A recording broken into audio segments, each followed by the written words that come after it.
They tossed him into the black snow like a sack. One leg buckled, one arm hangs limply. The guard looks at him like a dead dog by the roadside, and the cripple looks up at the city's smoking chimneys and smiles in a way that makes a grown man feel uneasy. He just realized, this isn't a prison. It's a factory, and now he's its master. But let's rewind. The first thing he feels is pain, sharp pain. His body is struggling to curl up into a ball, but can't. Every movement sends a new wave of pain. His right hip burns as if the bone inside has been shattered into pieces. His left hand won't obey him. He tries to unclench his fingers and realizes the tendons are severed. Someone did this on purpose. Someone knew exactly where to cut so that the arm would remain, but cease to be an arm. He opens his eyes. The wooden ceiling shakes. A carriage. He is lying on a hard bench and it smells of blood and urine. 3 guards sit across from him. 2 are asleep. The third looks at him without malice and without pity, just like at a carcass. He notices that the prisoner has woken up and turns away toward the window. He doesn't even call the others. He's that unimportant. And then, memory strikes in 2 waves. The first is someone else's. Palace corridors of white stone, curtains with coats of arms. His older brother's face. Cold, calm. And the voice behind that face. Leave him alive. Let him rot. Then the staircase, a knife in the back, the fall, a crack in his hip. Someone's hands dragging him across the floor, leaving a red trail. Aiden Kale Varan, the 4th Prince of Airguard, 23 years old, sentenced to exile in Coldhaven. The second wave comes quietly, like a file opening on a work computer. Ethan Park, 31 years old, PhD in heat-resistant steels. The last night, the road from the lab, a test tube with a catalyst in his bag, heavy eyelids, a bridge pier in the headlights. A crash. Darkness. He hasn't gone mad. He realizes this immediately. A madman is incapable of simultaneously feeling the shattered hip of another's body and remembering the yield strength formula for 45x steel. He is 2 people in 1 broken body. And the body was broken thoroughly. He turns his head toward the window. Beyond the foggy glass, gray stretches out. Mountains. Snow, black, leafless trees, and the air. The air smells of sulfur, and he inhales through his nose and analyzes it. Iron oxide. A lot of it. Slag. Unwashed. Underneath it all, the oily smell of poorly purified coke. Somewhere nearby, they're smelting iron. Smelting it disgustingly. He knows this by the smell just as surely as he knows his names, both of them. The carriage comes to a stop. A guard kicks the bench, and 2 others wake up. One throws open the door.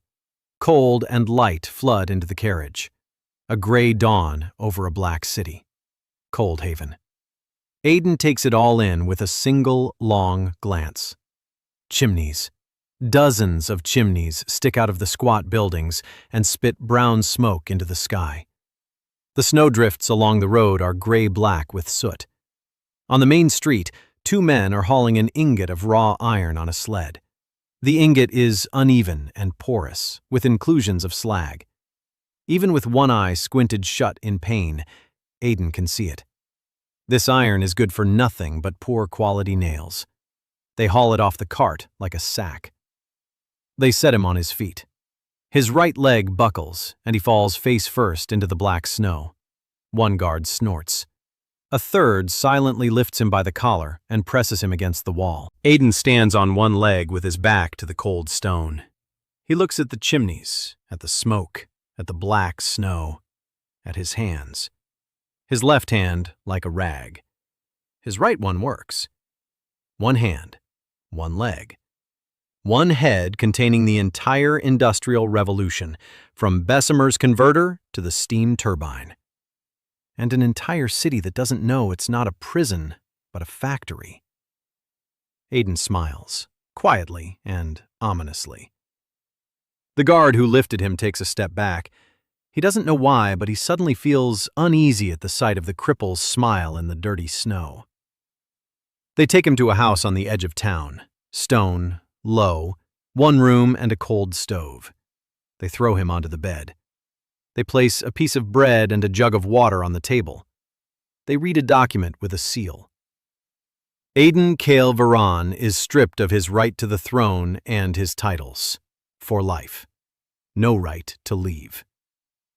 The guard folds the paper and leaves without waiting for a reply. The door closes. And this is where the strangest part begins. The cripple lies there and listens. The city is alive. Hammers clang outside the walls. The smelter rumbles. And he closes his eyes and counts. Not because of the pain, out of habit. The melting point of cast iron is 1,150.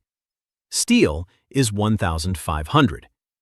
Judging by the color of the smoke, the temperature in the local blast furnace is at most 1,100. They can't even melt cast iron properly. They don't have hot blast, no regenerators. They burn raw coal instead of coke and get iron so full of sulfur that it crumbles at the first blow. He opens his eyes and looks at the ceiling. The beams are wooden, thick, sturdy, good wood. So there's a forest nearby. A forest means charcoal. Charcoal means crucible smelting. Crucible smelting means sulfur-free steel. 4 links in a simple chain. He sits down. The pain in his thigh shoots through him so sharply that his vision goes dark. He waits it out. He pulls up his brown blood. His hip is swollen and turning blue. The bone isn't sticking out, but he can feel an unevenness under the skin. A displaced fracture. Not open, that's good. It will heal crooked. That's bad. He needs a splint. He needs someone to help him stand up. Because alone in this room, he won't be able to do a single thing of what's in his head.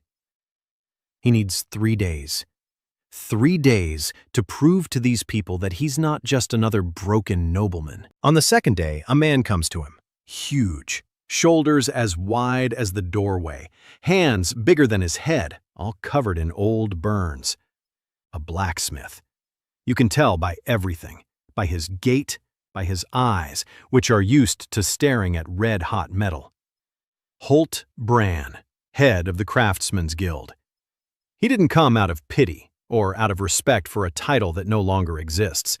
He came to figure out who they'd brought to his city. A threat, a burden, or a dead man who's still breathing. Holt places a bundle on the table. He unwraps it. Inside is a knife. Crooked, short, made of local steel. It is both a gift and a test. The nobleman will either thank him and not notice that the knife is junk, or he'll take offense at the cheapness. Either way, it will tell Holt everything. Aiden takes the knife in his right hand. He turns it over, runs his finger along the edge. Then he places it on his knee and presses down. The knife bends, easily, like copper, not steel. Aiden puts the bent blade back down. Holt is silent. His face is expressionless, but his hands have tensed slightly. And the cripple speaks up, quietly, calmly, like people who know what they're talking about. There's too much sulfur in the ore. That's why the steel is brittle. It crumbles during hot forging. He needs 3 days. Furnace number 2, and 10 pounds of lime. On the 4th day, Holt will make a blade from the same ore that will bend in half and spring back straight. And if it doesn't work, let them hang him on the gate. He doesn't have long left anyway. Holt is silent. He looks at the broken man on the bed, at his one working hand. at the calm eyes in which there is neither fear, nor pride, nor madness, only confidence, heavy and solid as a piece of good metal. Holt takes the bent knife, turns away, leaves. No word, not a word. But the next morning, a cart is parked by the house. On it are 10 pounds of lime. Aiden smiles and gets to work. He can't stand at the furnace. He can't hold a tool with both hands. He can't even make it to the smelter on his own. Holt sends 2 apprentices, silent lads who eye the crippled prince with poorly concealed skepticism. Aiden doesn't argue with words. He asks for a piece of coal and a flat board, and he draws a cross-section of the furnace. Where to add lime to the charge, how to adjust the air supply, where exactly sulfur binds with calcium and goes into the slag instead of remaining in the metal. The guys don't understand the words, but they understand the drawing. Their hands think faster than their heads. For 3 hours, he sits on a cart by the furnace and talks, quietly, repeating each step 3 times. On the 3rd day, the furnace is loaded. Aiden watches the color of the flame, the smoke, the smell. The smoke changes from brown to light gray, and he nods. The first batch of metal flows out of the furnace, and he knows by the color. It. On the 4th day, Holt stands at the anvil. He takes the blank, he heats it, he strikes it, and the metal responds differently. He feels it from the first blow, that sound known only to a blacksmith, the sound of proper steel. He forges for 2 hours. He hardens it, he cools it. He takes the finished knife, he bends it in half. The blade bends and straightens. No cracks, no creaking. Holt stands over the anvil and watches. Then he slowly takes off his hat. He doesn't know the words desulfurization and fluxing. He only knows that from the same ore, from the same furnace, from the same coal, came steel that he couldn't make in 30 years, and it was made by a man who can't stand on 2 feet. Aiden sits by the furnace and doesn't smile. He thinks this is only the first step. Lime and charge are child's play. Next comes the converter. Next comes coke. Next come crucibles and alloying additives and blueprints and production lines. Next come the golems. But right now, an old blacksmith is tipping his hat to a cripple, and that means more than any throne. Holt Brand didn't become Aiden's friend after the knife incident. He became something else. A man who had stopped considering him a dead man. That was far more important than friendship. You don't bring food to a dead man. You don't send apprentices to a dead man. You don't ask a dead man questions. But Holt started asking questions. On the 5th day after the smelting, he came back. He sat down on the bench across from Aiden. He placed 2 blades on the table. One was old, bent, red-stained. The other was new, that very one. He asked how it worked, not with deference, not with obsequiousness, with the professional curiosity of a master who had encountered something beyond his experience. Aiden explained, simply, without terms that didn't exist here. Sulfur is poison to steel. Lime is a cure. When lime enters the molten metal, it binds the sulfur and drags it into the slag. The steel remains pure. Holt listened. Then he asked how an exiled prince knew what the masters who had worked at the forge their whole lives did not. Aiden replied that there are different kinds of books, and that some of them are written by people who view metal not as a craft, but as a science. It was a lie, but a lie that sounded plausible. There were books here. There were scholars here. It's just that none of them took metallurgy seriously, because why bother when the High One's magic? Holt accepted the answer. He didn't fully believe it, but he accepted it. That was enough. Now he had to solve the problem with his leg. Aiden couldn't lead anything while lying in bed. He needed to walk, even if slowly, even with a crutch, but walk. He spent 2 days examining his own body. Left hand, 4 tendons severed. The thumb worked. The index finger worked about a third of the way. The middle, ring, and little fingers wouldn't bend at all. 70% of his grip strength was lost. He could hold light objects by pressing them against his palm with his thumb and index finger, but he couldn't make a fist and couldn't hold a hammer or pliers. His right leg. The femur had healed with a misalignment. The leg was 2 fingers shorter than the left. The knee bent, but with pain and a crunching sound. It was impossible to put full weight on it. The joint shifted sideways with every step. He needed a splint. Not the kind they made here out of 2 sticks and a rope, a real orthopedic device that would take some of the load and hold the joint in the correct position. He asked Holt to bring him a whale's baleen. Holt said there was no whale's baleen in Coldhaven. There was a mountain goat's horn. Aiden thought it over and nodded. A goat's horn. Malleable when heated, rigid when cooled. It'll work. He drew a sketch.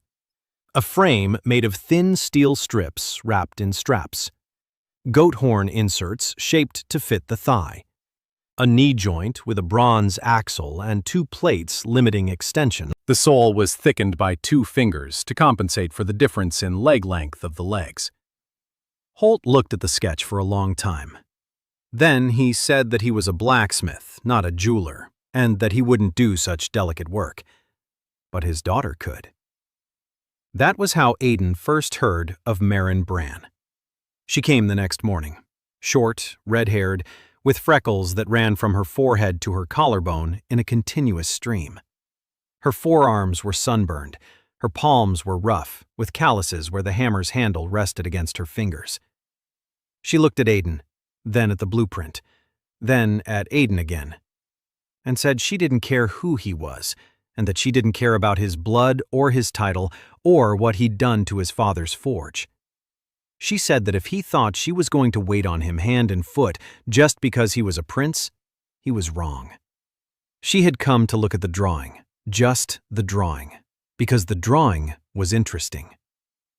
Aiden remained silent while she spoke. Then he asked if she could make a bronze hinge with a tolerance of no more than half a line. Marin fell silent. She looked at the drawing again. She asked what a tolerance was. He explained. A tolerance is the maximum difference between what is intended and what is achieved. Half a line is the thickness of a fingernail. If the hinge pin is thicker or thinner by that amount, the knee will wobble or jam. Marin narrowed her eyes. She said she could do it, and she left. She returned 2 days later with the parts: a bronze pin, 2 steel plates, 4 strips for the frame, straps made of boiled bull hide. Everything was made precisely. Aiden checked every detail. The axle fit into the hole without any play. The plates lay parallel. The tolerances were met. He looked at Marin. She stood in the doorway with her arms crossed, waiting, not for praise, for a verdict. He said the work was good. Marin nodded. She didn't smile. She nodded. And he saw her shoulders relax slightly, for a split second. Then she became stiff and upright again. They assembled the splint together, or rather, Marin assembled it, while Aiden told her where to attach it. It took 4 hours. Marin had to adjust the plates to the shape of his leg 3 times, heating them on a brazier and bending them directly on his body. It was painful. Aiden didn't scream. He gripped the edge of the bed with his right hand and counted aloud. The softening temperature of goat horn, the thermal expansion coefficient of bronze, the tensile strength of a leather belt. Marin listened to these numbers and didn't understand a single one. But she understood why he was saying them. He clung to them as if they were a railing. When the splint was ready, Aiden stood up. It was an event. Not a grand one, not a solemn one, a small and painful. He stood up from the bed, leaning one hand against the wall and the other on the cane Holt had carved from ash wood. His right leg in the splint bore his weight. His knee didn't give way. He took a step, then a second, then a third. On the fourth step, the cane slipped on the stone floor and he began to fall. Marin caught him, silently, without fuss. She simply stepped forward and offered her shoulder. He was light, too light for a grown man, bones and skin. She set him back on his feet. He said thank you. She that he shouldn't thank her for not letting him smash his face on the floor, and she left. But the next day she came back, and the next. The first week of walking was hell. The cast supported his leg, but his muscles had atrophied from weeks of immobility. Every step required effort. Every evening his legs swelled, and Aiden lay in the dark listening to the throbbing pain in his thigh. But he walked, a little farther every day. From the bed to the door, from the door to the porch, from the porch to the well. On the 10th day he made it to the smelter. The 200-step journey took him half an hour. He arrived drenched in sweat, gray with pain, gasping for breath. But he made it. Holt met him at the entrance. He said nothing. He simply pulled a stool up to the furnace. Aiden sat down and looked at the operation. He saw everything he needed to see. Furnace number 1 was running on raw coal. The draft was weak because the chimney was clogged with soot. 4 men pumped the bellows by hand, and they grew tired by the middle of the smelting process, so the temperature dropped. The casting molds were made of clay, and each casting came out a different shape and size. No standardization, no templates. Each blacksmith made every item from start to finish by himself. One man drew the wire, and he himself forged the horseshoe, and he himself cast the gate latch. A jack of all trades and a master of none. Eden watched this and saw not chaos. He saw a system operating at 10% of its capacity. Not out of laziness, not out of stupidity, because no one had ever shown these people another way. He asked Holt to gather the craftsmen, all of them, that evening. Holt asked why. Aiden said he wanted to talk. Holt looked at him with the expression one gives to a man who proposes something obviously insane, but does so calmly that you want to listen. That evening, 32 people gathered in the guild's main hall. Blacksmiths, foundrymen, miners, carpenters, coal burners. All men. Marin stood against the wall behind them. She had no right to sit in the circle of masters. An apprentice. A woman. A double barrier. Aiden entered, leaning on his cane, slowly, with difficulty. 32 people looked at him and saw a cripple, an exile, a former prince. He did not give a speech. He took Holt's knife from his bosom, old, bent. He placed it on the table. Then he took out a second knife, new. He bent it in half. The knife straightened out. He placed it next to the first. Then he spoke a single sentence. He said that the first knife and the second knife were made from the same ore, in the same furnace, by the same hands. The difference lay in 10 pounds of lime and in the fact that he knew where to put it. Silence. 32 men were silent. Then one of the miners asked what else he knew. Aiden answered. He said he knew how to make coal that burns twice as hot, how to make a furnace that doesn't cool down halfway through the smelting process, how to ensure every horseshoe comes out the same size, how to ensure every nail is the same length, how to have one man make horseshoes, another make nails, and a third make loops, with each doing their job faster and better than if one man did everything. He spoke for 10 minutes. No grandstanding, no promises. Like an engineer at a production meeting. When he finished, Holt Brand stood up and asked what he needed. Aiden answered. He needed hands. Lots of hands. Hands that would do not what they were used to, but what he showed them.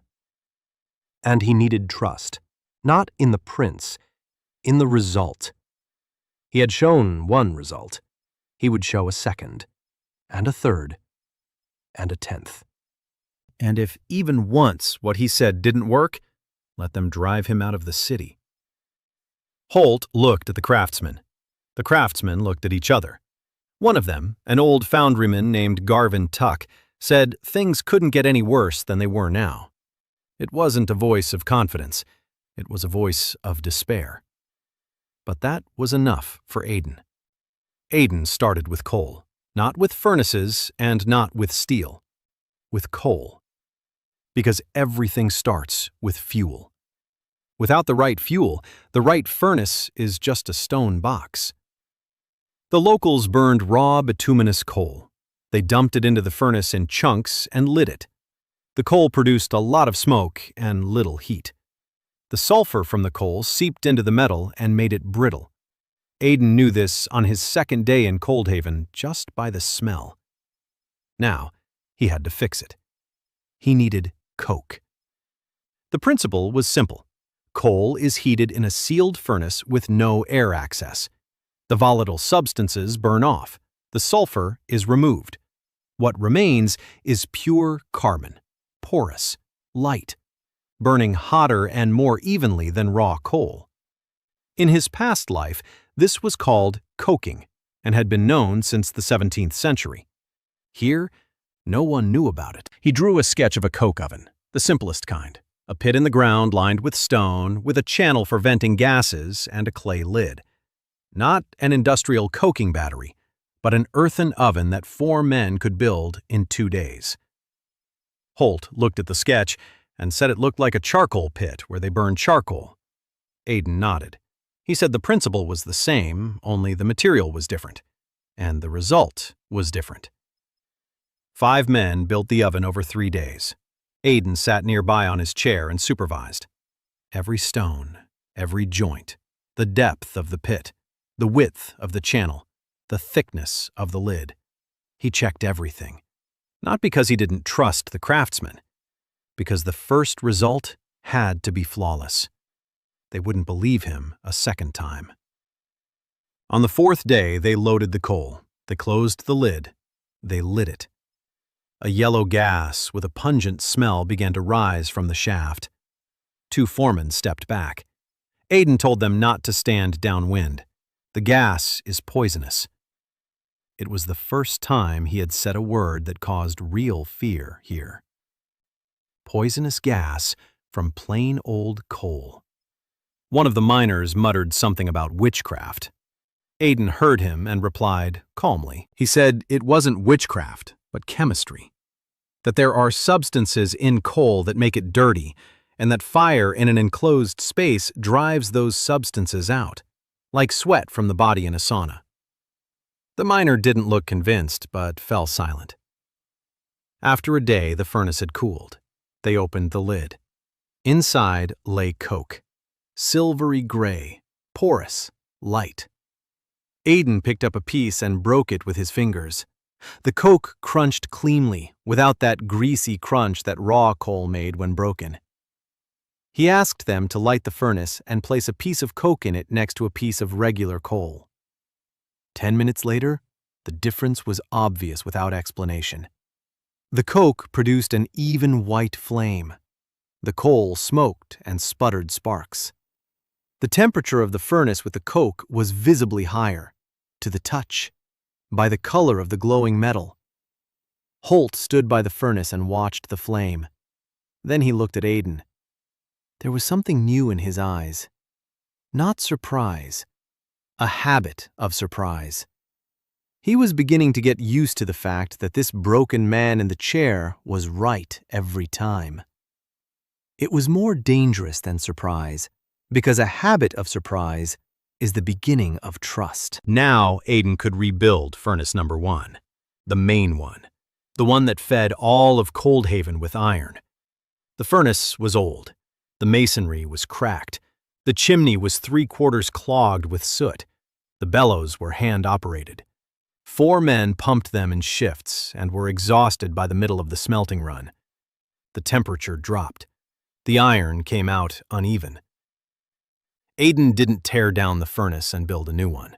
He had neither the time nor the resources for that. He did 3 things. First, he cleaned out the chimney. Not by himself, of course. He explained to 2 apprentices how to make a scraper with a long handle from a steel rod with a bent end. They cleaned the chimney for 2 days. They pulled out 4 buckets of caked-on soot. The draft doubled. Second, he replaced coal with coke. The temperature in the furnace rose. The metal flowed more smoothly. There was less slag. Third, this was more complicated. He redesigned the air supply system. Instead of 4 men at the bellows, he proposed a water wheel. A stream flowed near the smelter, narrow but fast, enough for a wheel 2 men tall. The wheel, via a crank and connecting rod, pumped the bellows, evenly, without breaks, without fatigue. The craftsmen were silent as he drew the wheel's blueprint. They knew what a water wheel was. The mills in Coldhaven ran on water, but none of them had thought to connect a wheel to the smelter's bellows. Because that wasn't how things were done. Because the bellows were always pumped by hand. Because that was how it had always been. Aiden didn't say their thinking was limited. He simply gave them the blueprint. It took a week to build the wheel. It was the first project in which Marin participated openly. She made the hinges for the crank mechanism. 4 bronze slide bearings, the simplest kind. The axle in a socket filled with lard. But they worked. The axle rotated smoothly, no jerks, no jamming. When the wheel and the bellows began to swing on their own, one of the 4 men who had previously stood by the bellows for 6 hours a day sat down on the floor and wept. Not out of happiness, out of relief. 6 hours a day he pumped the bellows, every day, for years. His back was bent from this work. His hands were raw with calluses that no longer healed. And now the wheel was turning, and the bellows were pumping, and his body was no longer needed for this work. Aiden saw this man. He walked over. He asked his name. The man answered. His name was Torvin. Aiden remembered. The next day he asked Torvin if he knew how to work with wood. Torvin replied that he did a little carpentry. Aiden put him to work making casting molds, wooden templates used to create the earthen molds. Identical ones, standard, so that each casting would be a copy of the previous one. For the first time in his life, Torvin was doing work while sitting down. Marin watched all of this. She didn't tell Aiden she was impressed. She wasn't the type to say such things, but she came every day. In the morning before work and in the evening after. She asked questions, not about steel or coke, about principles. Why identical molds are better than different ones. Why one master on one operation is better than one master on 10. Why a drawing is more important than a verbal explanation. Aiden answered, every time in detail, every time seriously. He didn't simplify things for her. He didn't patronize her. He spoke to her as he would a colleague. Marianne could feel it. And that was what broke down her defenses more than any compliment. One evening, after a long argument about the proper way to harden a bronze bearing, she paused in the doorway and said that her father never discussed work with her like this. Her father loved her, but he didn't think she needed to know why, only how. Aiden replied that a craftsman who knows only how makes good things. A master who knows why makes new things. Marin left, but the next morning she came back with a notebook, homemade, made from scraps of leather stitched together with cord, and she asked him to draw his blueprints in it, all of them, the ones he makes. She would copy and keep them. It was a moment, quiet and unnoticed by everyone else. But Aiden understood. She wasn't just helping him, she was learning. For the first time in her life, she was allowed to learn for real. By the end of the third week, furnace number 1 was running on coke with water-powered bellows and producing steel that didn't crumble. Productivity had tripled. Not because Aiden had done something brilliant, because he had eliminated 3 stupid things: dirty coal, a clogged chimney, manual labor where a wheel could handle. 3 stupid things that cost Coldhaven half its iron and the health of its craftsmen. But that wasn't enough for Aiden. Sulfur-free steel is good, but it's just material. Material without form is just a piece of metal. He needed standardization, identical parts, interchangeable components, templates, tolerances. Things had never been heard of here, and for which there were no words in the local language. He started with something simple, with nails. He made a template, a wooden block with a slot 4 inches long and 1/4 of an inch wide. After forging, each nail is inserted into the template. If it fits and doesn't wobble, the nail is right. If it doesn't fit or wobbles, it needs reworking. The craftsman grumbled. They'd been making nails for 30 years and didn't need a little piece of wood to tell a good nail from a bad one. Aiden didn't argue. He asked 5 blacksmiths to make 10 nails each, without a template, as usual. Then he laid out all 50 nails on the table. Not a single one was the same. The length varied by half an inch, the thickness by 1/4. The heads were all different sizes. Then he asked the same 5 to make 10 nails each using the template. He laid them out next to the others. The difference was obvious without words. 50 identical nails lay next to 50 different ones. One of the blacksmiths grunted and said it was fine, that a little piece of wood might actually be a useful thing. It wasn't a victory. It was a start.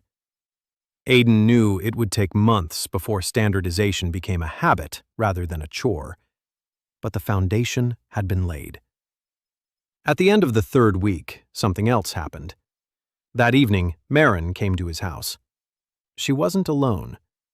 With her was a woman in her 60s, short, thin, her face etched with wrinkles and scars, her hands black with ingrained coal dust. Her eyes were clear and fierce. It was Greta, an old miner, 30 years down the shaft. She had buried 2 husbands and 3 sons in those same mines. Her 4th son was alive, but coughing up blood. She hadn't come with a request. She had come with a question. She asked if it was true that he could build machines that haul rock on their own. Aiden fell silent. He hadn't spoken to anyone about this. He'd thought about golems, but hadn't discussed it out loud. Too soon, too few resources, too little trust. He asked how she knew. Marin looked away. Greta answered for her. She said the girl had mentioned the blueprints, about that blueprint of the moving machine he'd been drawing last night. Aiden looked at Marin. Marin replied that she wasn't going to apologize, that if he had a way to get people out of the mine, he should show it, not hide it in a notebook. Greta moved closer.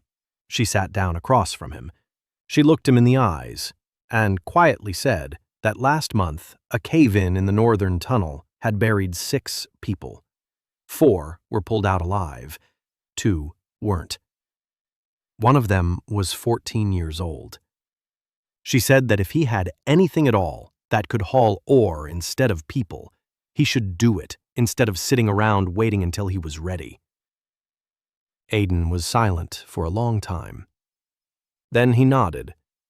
He said he needed a month. Greta said a month was too long. Aiden replied that it couldn't be done any faster. If he built a machine that broke down in the mine, it would kill more people than it saved. Greta stood up. She nodded. She walked out. Marin lingered. She stood in the doorway.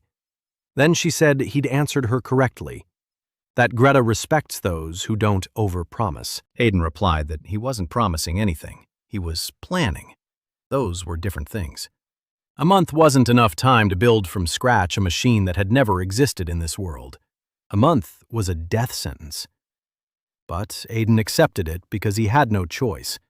Every week without a golem in the mine means a new collapse and new bodies. He didn't start with the machine. He started with a question.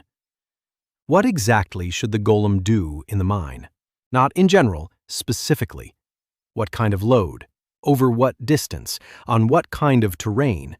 In what kind of space? He asked Greta to bring him some of the miners. She brought 3. They sat on a bench in his room and looked at him warily. A crippled prince who draws pictures and promises iron men. He didn't tell them about the golems. He asked about the mine. How deep? How wide how high? What kind of soil? Where the water is? Where the support is? Where the collapses happen most often?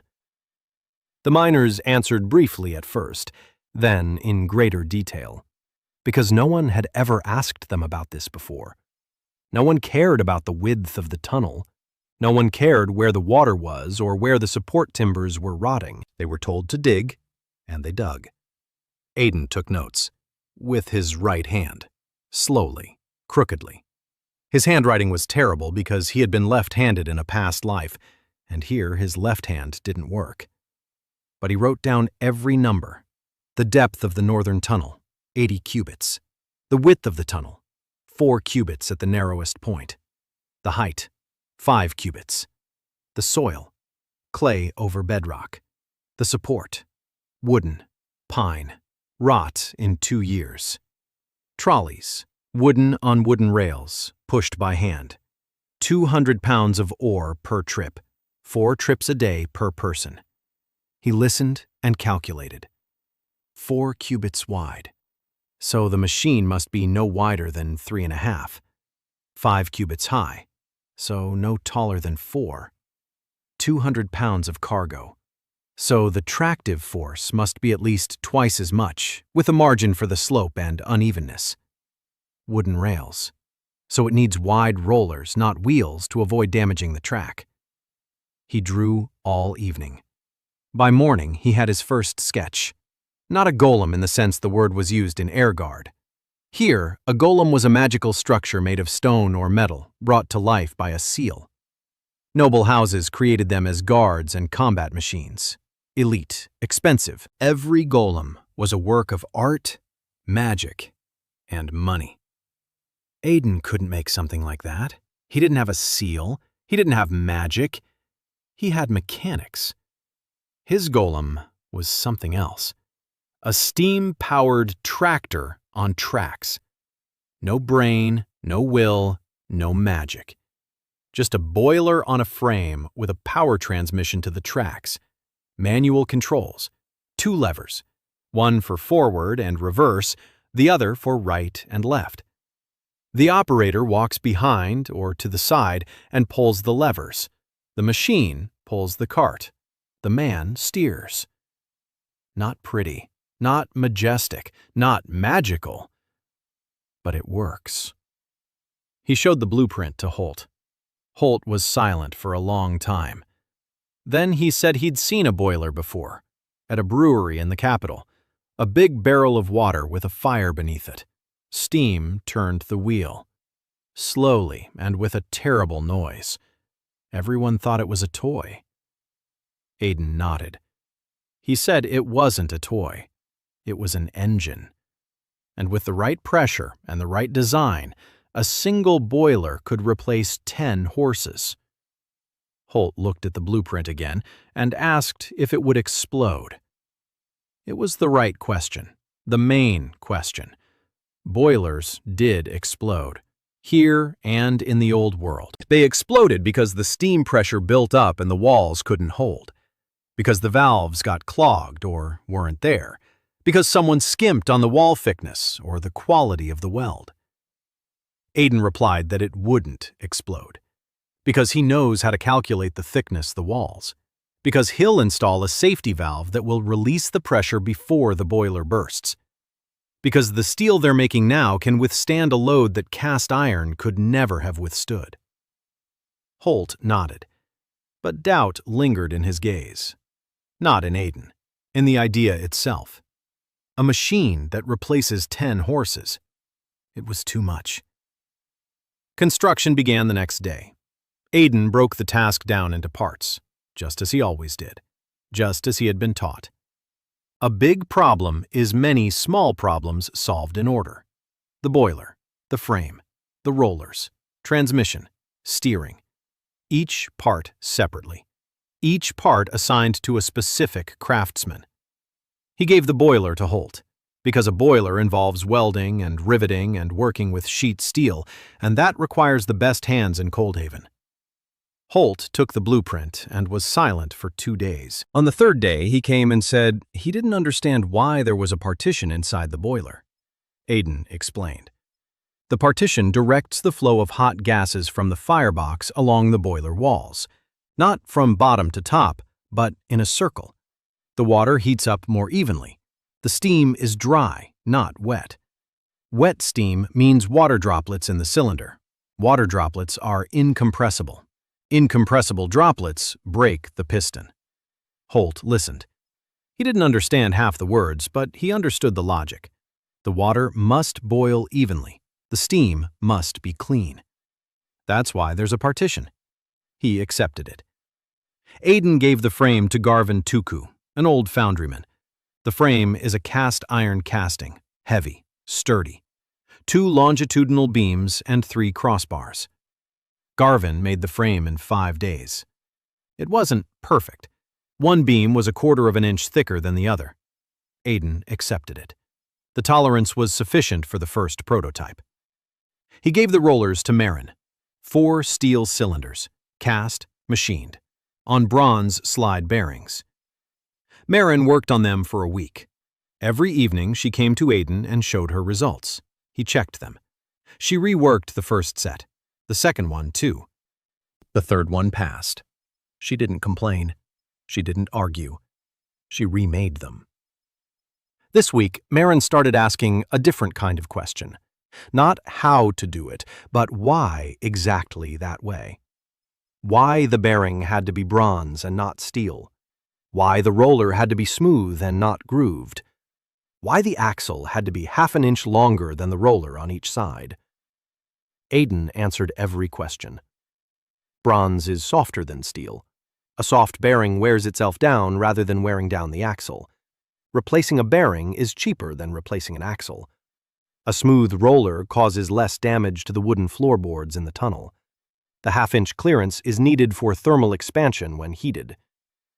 Marin took notes. In her notebook made of scraps of leather. Every answer, every principle. She wasn't just building a notebook. She was building her own engineering language. The chain drive was made by a young craftsman named Erwin Locke, 24 years old. Quiet, diligent, his hands were precise.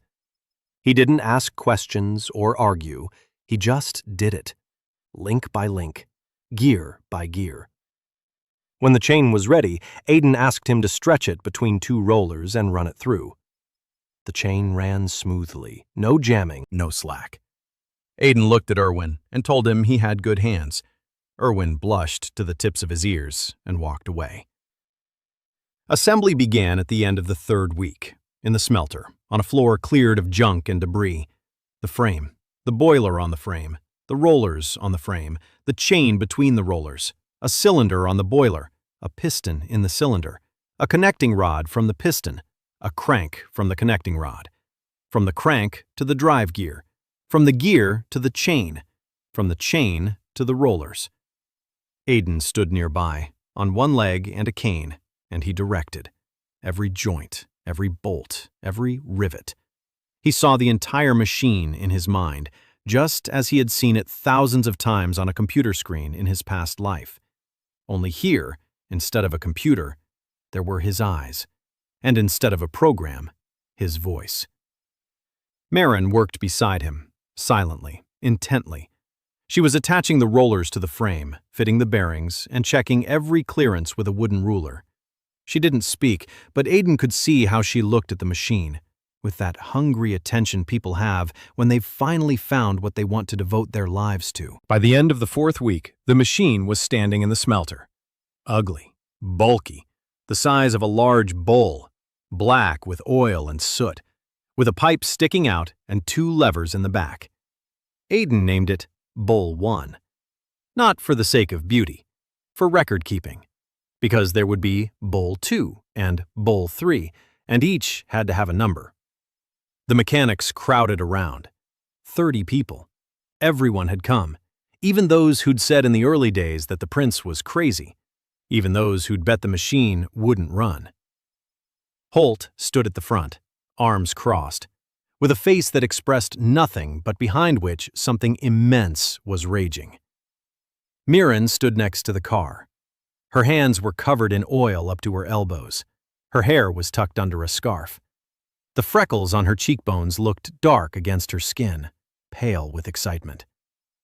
Aiden nodded. Holt opened the furnace and tossed in some coke.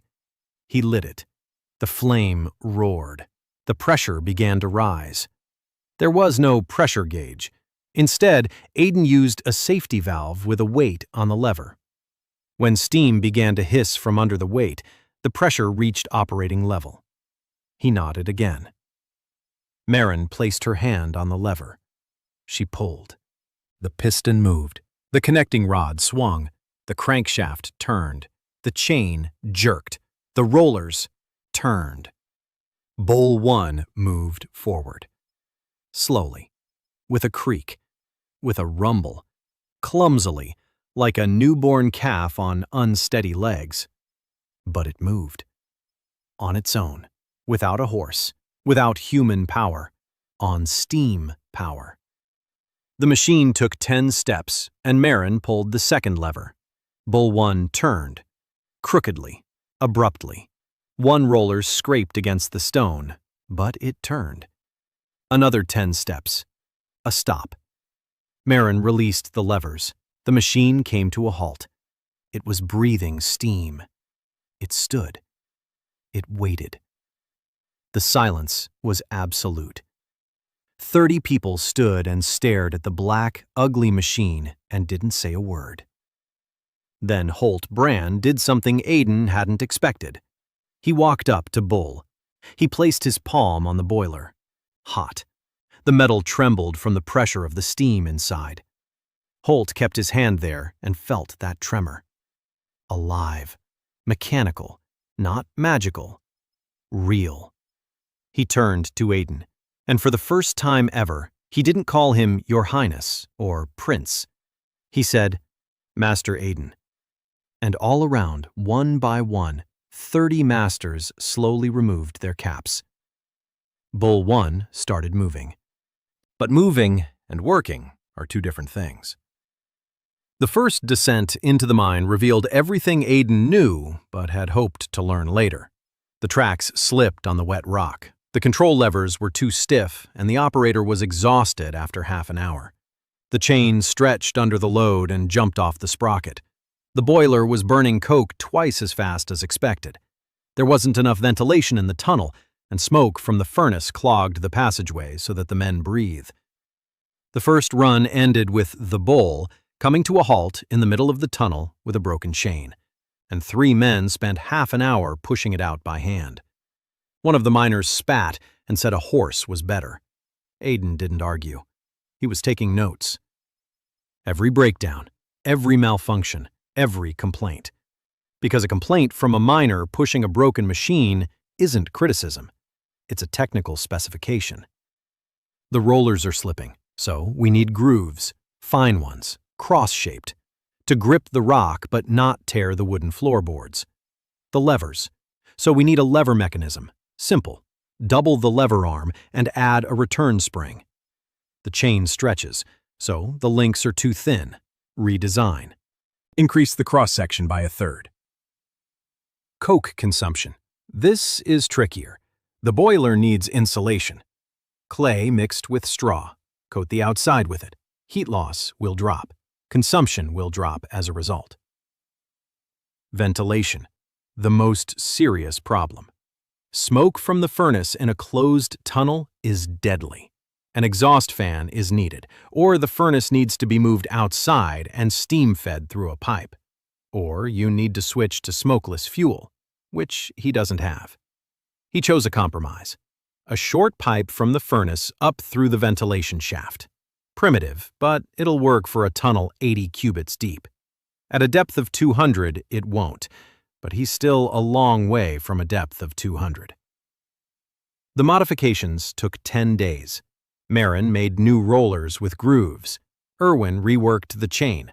Holt coated the boiler with clay insulation and grumbled that this was a potter's job, not a blacksmith's. Aidan sat nearby and sketched. He sketched constantly. On boards, on scraps of leather, on the walls if nothing else was at hand. His right hand never stopped. Lines, numbers, arrows, dimensions.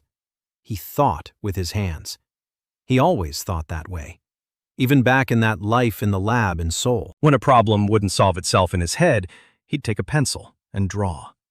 And the problem would solve itself on paper. The second descent of Bull 1 went better. Not perfect, but better.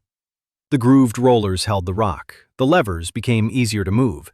The chain didn't slip off. The smoke drifted into the ventilation shaft. Bull loaded the ore car and dragged it toward the exit. 200 pounds of ore along wooden rails. The miners walked alongside and watched, silently. The machine pulled a load that usually took 4 men to haul.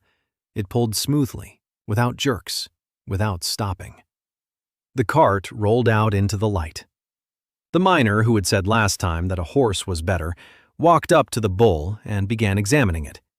He touched the roller. He touched the chain. He stood next to the boiler and listened to the steam hissing. Then he turned to Aidan and said that if this thing could make 4 trips a day, he wouldn't need to go down into the mine for ore and could spend those 4 hours reinforcing the roof. On the work he never had time for, because all his time was spent hauling. Aidan nodded. That was exactly why he had built the bull. Not to replace people, to give people time for the work that saves lives. Reinforcing the roof saves lives. Hauling ore does not. From that day on, Bull 1 worked in the northern adit every day. Marin taught 2 miners how to operate the machine. She explained it just as Aidan had explained it to her, patiently, in detail, without condescension. She turned out to be a good teacher, better than Aidan, because Aidan thought in formulas, while Marin thought with her hands, and the miners understood hands better than formulas. The first month in Coldhaven passed. Aidan sat in his room one evening and counted. Not formulas. People. 32 masters in the guild.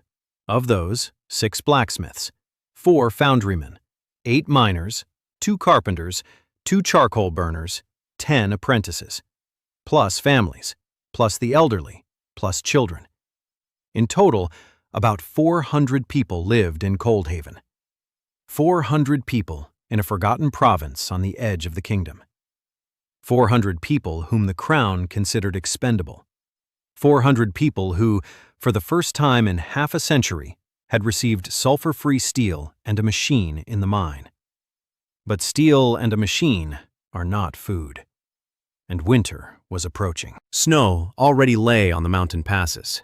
Caravans carrying grain from the southern provinces were arriving less and less frequently. The last one had arrived 2 weeks ago, and the price of flour was twice as high as usual.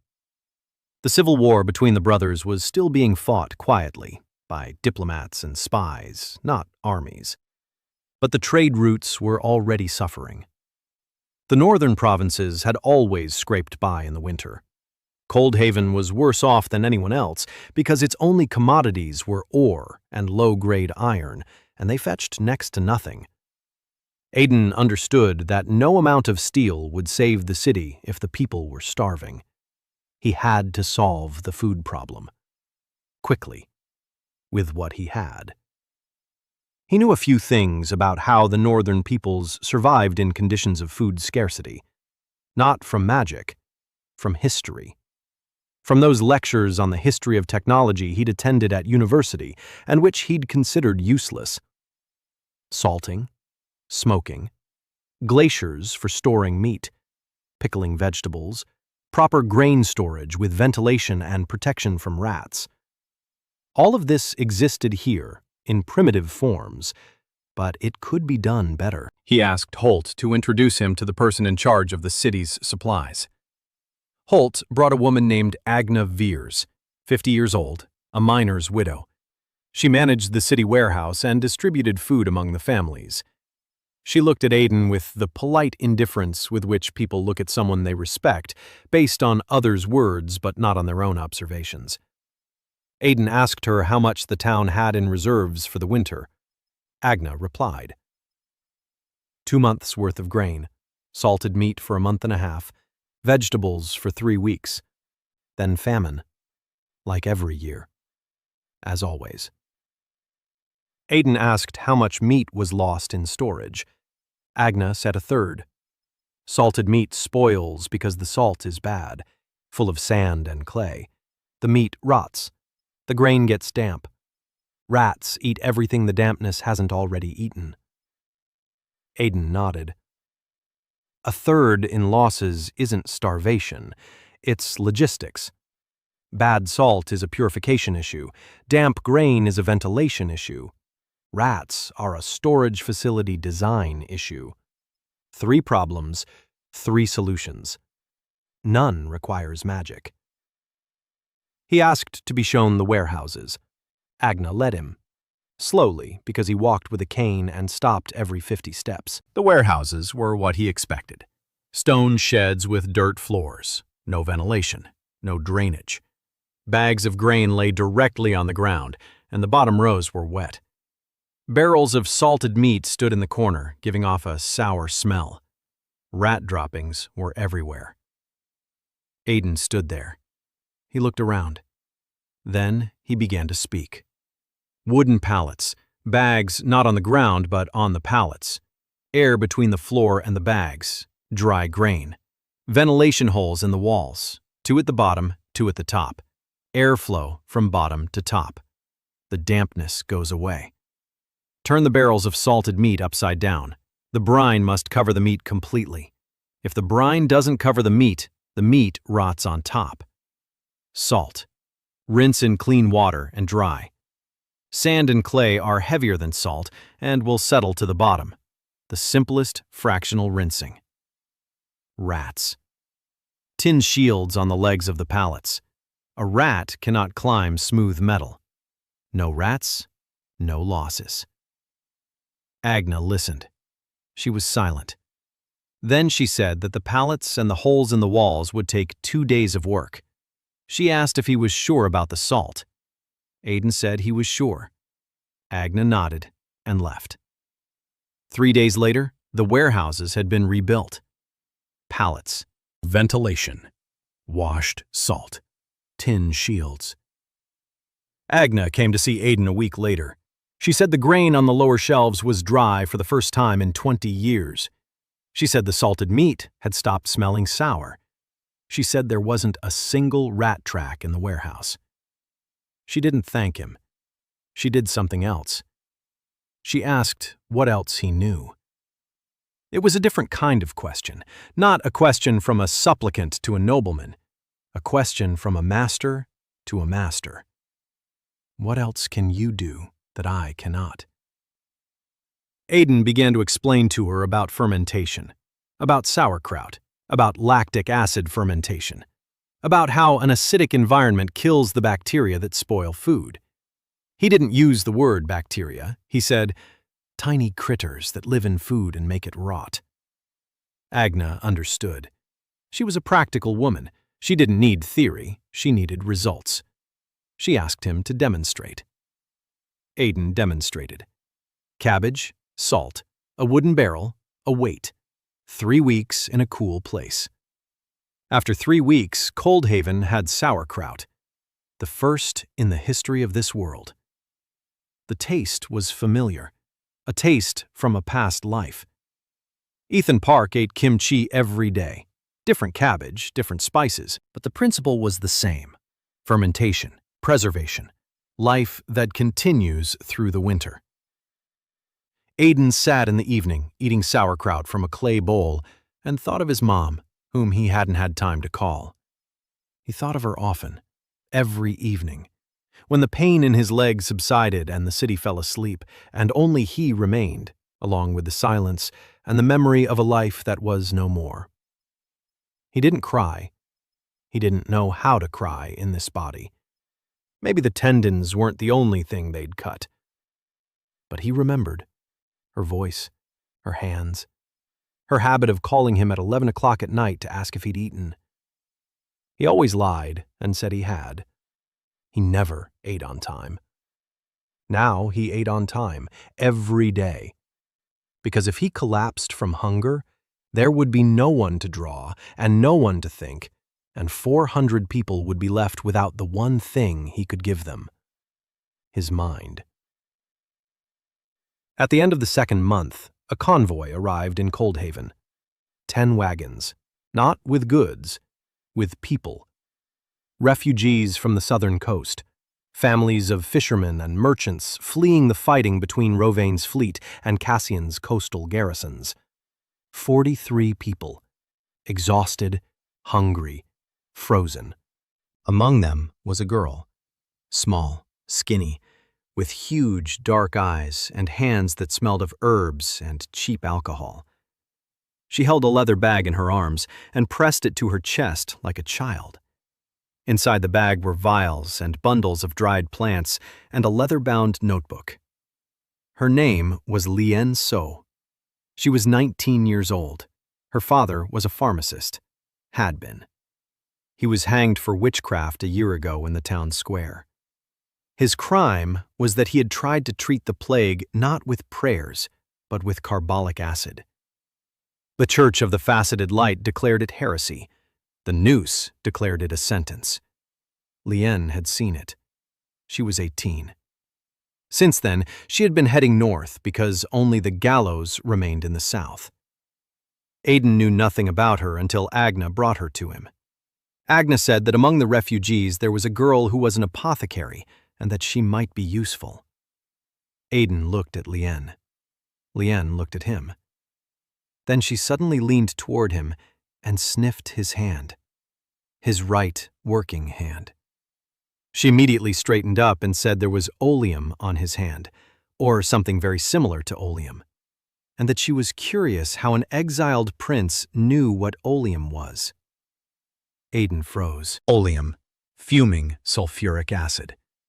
He had been working with it that morning, trying to make a simple solution for etching metal. A few drops had splashed onto his skin. He'd washed his hands, but the smell lingered. A smell that only someone with a phenomenal sense of smell could detect, or with professional training. He asked how she knew what oleum was. Lien replied that her father had taught her, that she knows 212 herbs and 46 minerals and can distinguish arsenic from borax by smell from 10 paces away, that she knows how to make carbolic acid from tar and alcohol from grain, and that the only thing she doesn't know is why any of this is necessary if they hang you for it. Aidan looked at her and saw something he hadn't expected to find in this world. A chromatograph. A living chromatograph. A device for determining the composition of a substance. Only not made of glass and metal, but of bones and skin and a phenomenal nose. He told her that they don't hang people for that here. That here, they feed you and give you a roof over your head for it. That he needs someone who can sense substances. That there will be plenty of work. That it will be dangerous, but not as dangerous as being hanged. Lien was silent. Then she asked if she could keep her test tubes with her. Aidan said that not only could she, but she should, and that in a week she would have new test tubes. Bigger ones. Lien didn't smile, but her shoulders relaxed. For the first time in a year, she stood before a person and wasn't afraid that her knowledge was a death sentence. Lien So got to work the next day.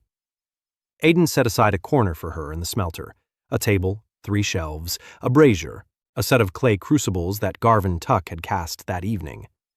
It wasn't a laboratory. It was a corner in a dirty workshop next to an anvil.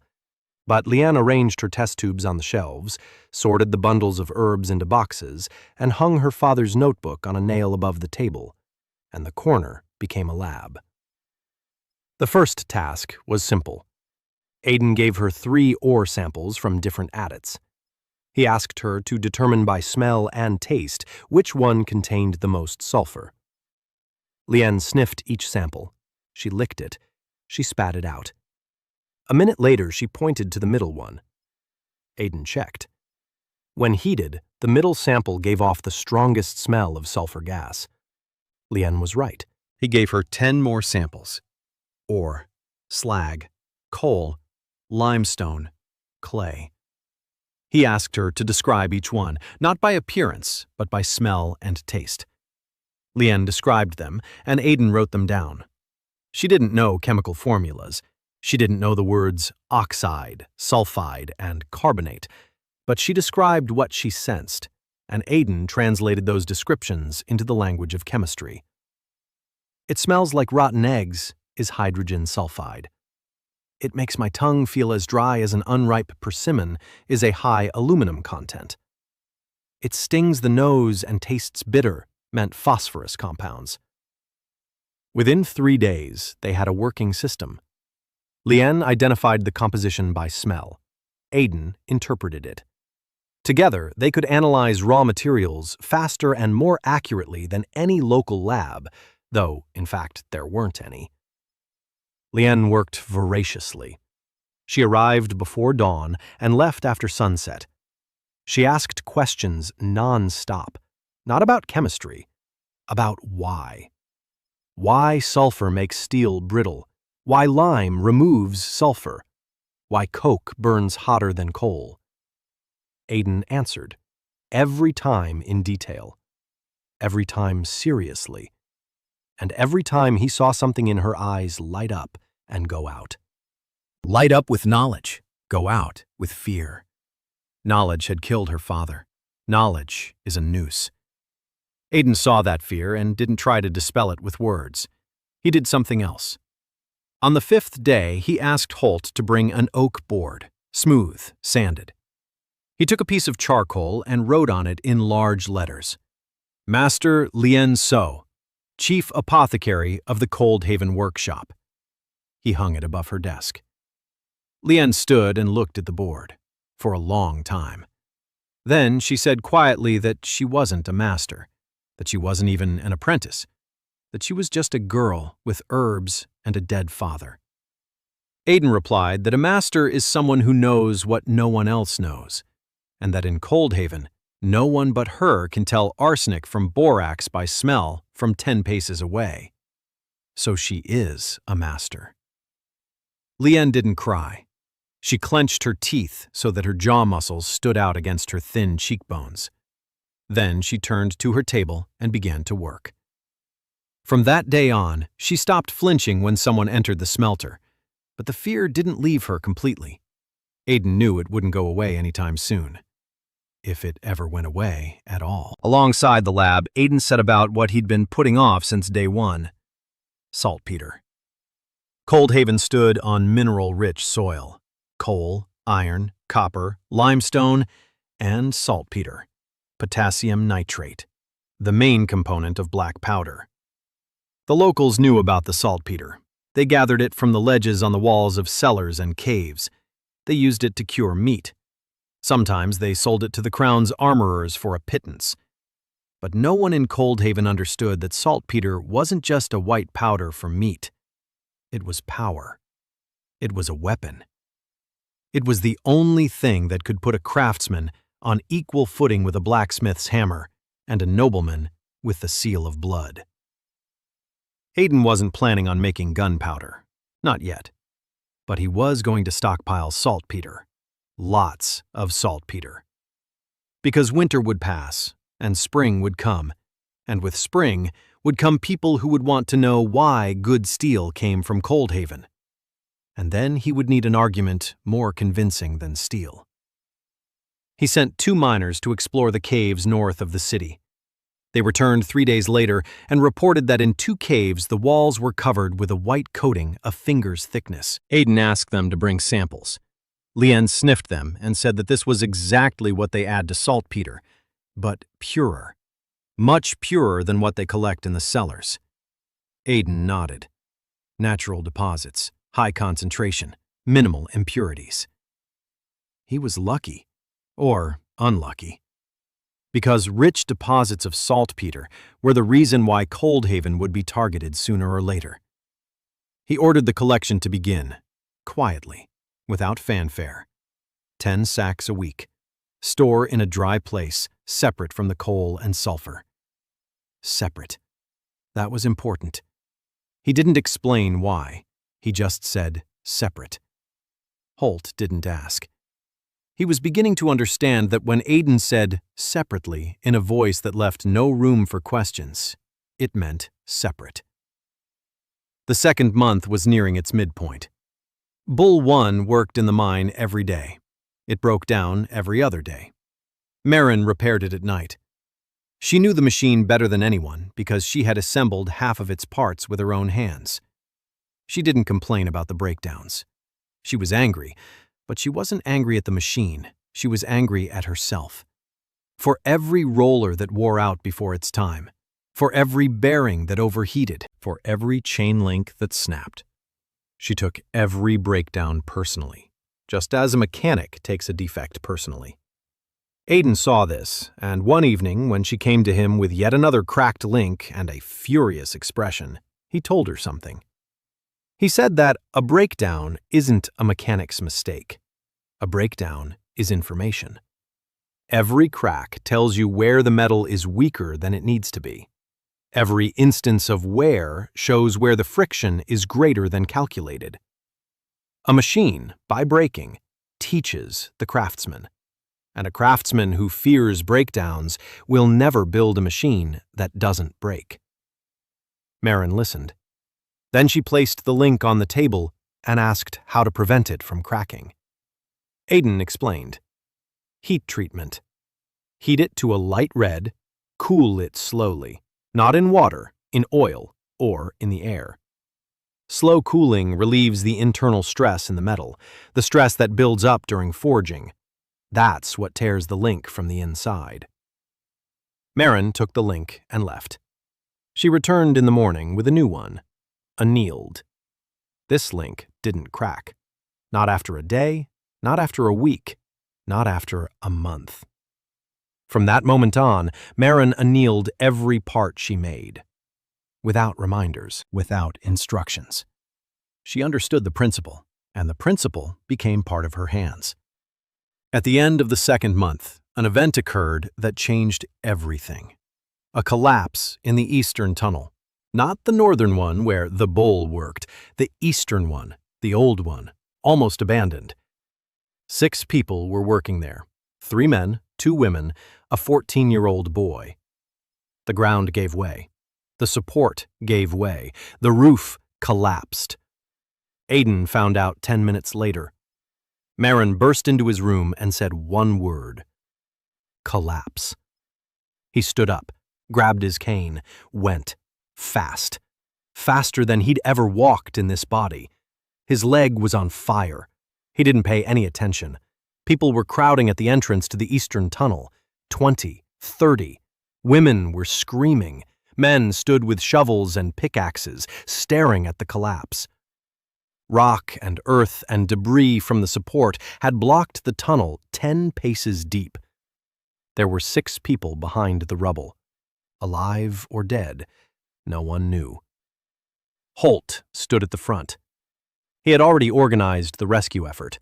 5 men were digging, slowly, carefully, because every blow of the pickaxe could bring down even more. Aiden walked over. He looked at the rubble. He looked at the tunnel. He looked at the support that was still standing in front of the rubble. The support was rotten. Pine. 2 years in a damp mine, and it had turned to dust. He turned to Marin and said 2 words. Bull. Over here. Marin understood instantly. She turned around. She ran. 20 minutes later, Bull 1 was standing at the entrance to the eastern tunnel. It was smoking. It was hissing. It was waiting. Aiden explained the plan. Bull goes into the tunnel. It rams the front edge of the frame into the blockage. Marin at the levers gives a little gas. The machine pushes. Not fast, not in a jolt.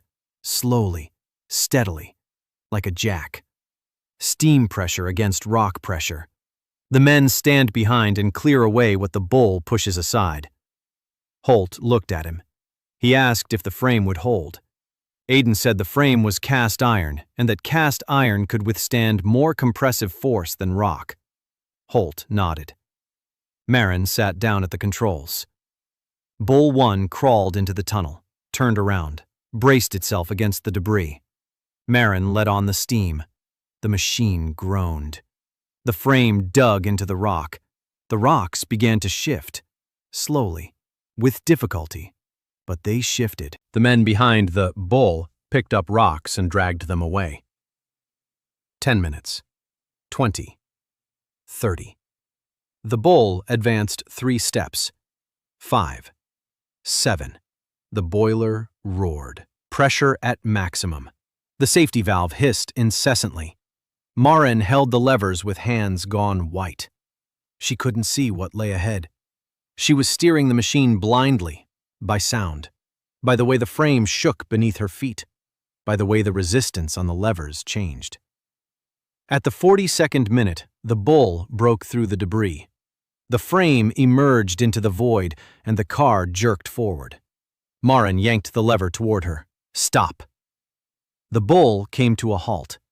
Beyond the debris was a space, a small one, about 5 meters, and in that space sat 5 people, alive, dusty, dazed, but alive. They found the 6th one under a rock, a boy, 14 years old. The rock was lying on his legs. Both legs were broken, but he was breathing. They pulled him out, carefully, in their arms. Through the gap the bull had made. Greta stood at the entrance. She saw them carry the boy out. She knew him, her friend's grandson. She walked over to Aiden.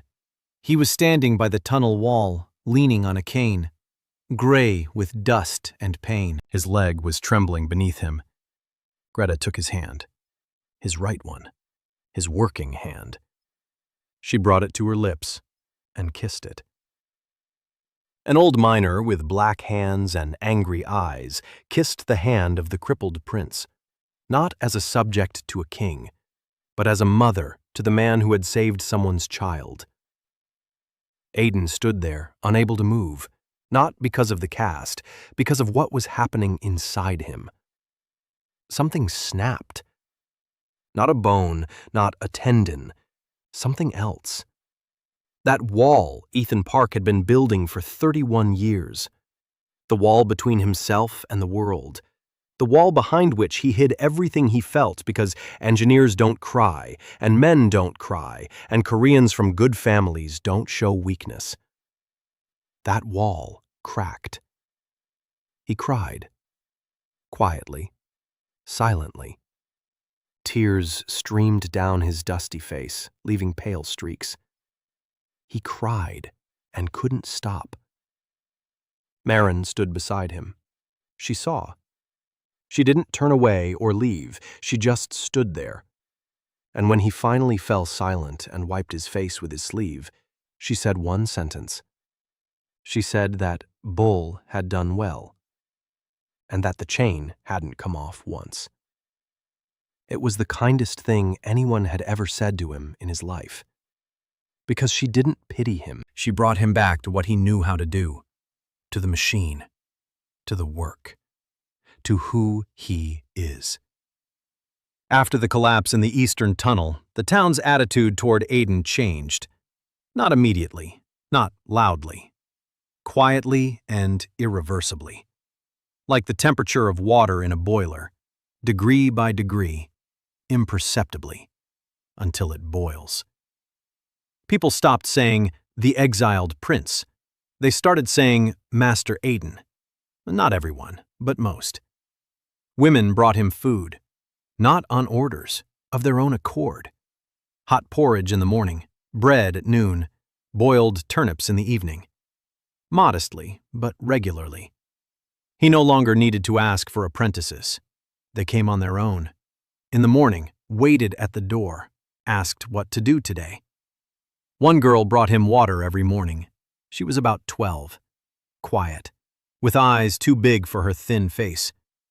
She'd set the jug on the threshold and run away. Aiden didn't know her name. He asked Marin. Marin said it was Noelle Park, an orphan from the mining village. Her family had died in a cave-in 2 years ago. She lived with Greta, did odd jobs, carried water, swept the floors, kept to herself. Aiden remembered the name, Park, his real last name. A coincidence. Or not. He didn't think about it. Too much work. Aiden's 3rd month in Coldhaven began with him assembling a team. Not a guild, a team. The difference is that a guild is people who work side by side. A team is people who work together. Holt Bran, head blacksmith. Marin Bran, head gatherer. Lien So, head apothecary. Erwin Locke, mechanic. Garvin Tuck, foundryman. Torvin, model maker. Agna Vers, supplies and provisions. 7 people, plus him, 8. He gave each of them more than just a job. He gave them an area of responsibility, a territory, a place where that person makes their own decisions, without asking Aiden, without waiting for orders.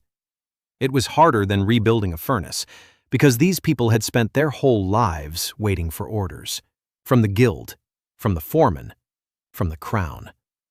They were told what to do, and they did it. The idea that a master could decide for himself what and how to do things in his own workshop was almost as foreign to them as a steam engine. Torvin was the first to break. He didn't break badly, he broke well. Aiden told him that the pattern shop was his territory, that he himself decided how many templates to make per day, from what kind of wood, and in what order. Torvin walked around for 3 days at a loss. On the 4th, he came to Aiden and said he wanted to make a new type of template. Not flat, but 3-dimensional, for casting gears. Because a flat template produces an inaccurate shape, and the teeth come out crooked. Aiden looked at his sketch. The sketch was rough, but the idea was sound. A 3-dimensional mold. 2 half molds joined together. Pouring into a mold taken from the 3-dimensional mold produces an exact copy. He told Torvin that it was a good idea. Torvin paused and asked if he could make it. Aiden replied that it was his workshop and that he didn't need to ask for permission. Torvin nodded, turned around, left. A week later, Coldhaven had 3-dimensional templates for gears, the first in this world. Conceived not by an engineer from the future, but by a carpenter who had pumped bellows for 30 years and then got his own workbench and the right to think. Marin watched this. She began to understand what Aiden was doing. Not with metal, with people. He wasn't giving orders. He was assigning territories, and territory did to a person what neither money, threats, or even respect could do. Territory made masters. One evening, she told him this, straight out, as always. She said he wasn't building a factory. He was building the people who build the factory. Aiden looked at her. Then he said quietly that this was the only way that worked. Because he's alone, and he's broken. And if the factory depends on one broken man, then the factory will break along with him. But if the factory depends on 30 masters, each of whom owns their own piece, then the factory will outlive any one of them, including him. Marin was silent. Then she asked if he thought about what would happen when he was gone. Aiden replied that he thought about it every day. Marin left, quietly, without her usual sharpness. The next day, she came with a proposal. She said she wanted to keep records, all the blueprints, all the calculations, all the explanations Aiden gave to the craftsman. Everything in one book. So that if tomorrow he were crushed by a rock, or shot by a mercenary, or his heart simply gave out from not sleeping for 3 nights in a row, his entire mind would remain on paper. Aiden agreed. From that day on, Marin came to him every evening for 2 hours. He spoke. She wrote it down. Not just the drawings, the principles. Why steel is stronger than iron. Why steam moves a piston. Why standardization is more important than craftsmanship. She wrote slowly. Her father had taught her to read and write, and he had taught her poorly. Her letters were large and crooked. But every word was in the right place. Every number was correct. She double-checked everything. These evenings became something. Not romantic, not tender. Something else. 2 people sit at a table. One talks about heat treatment of steel. The other takes notes. The candle melts. The wind pounds against the wall. The furnace roars in the smelter. And between them grows something that has no name in the language of engineers. Trust. Not blind. Working. Proven by deeds. She catches him as he falls. He puts her name on the blueprints. She sketches his face on paper. He teaches her to think. It's not love. Not yet. It's a foundation. One you can build on. By the middle of the 3rd month, Aiden had begun designing Bull 2. Not for the mine, for the surface. A heavy-duty tractor to haul coal from the coke pits to the smelter. Bull 1 was working in the tunnel and couldn't be taken out. A second machine was needed, and a third, and a fourth. And for that, standardization was needed. Not of parts, but of the machines themselves. Interchangeable components, standardized dimensions.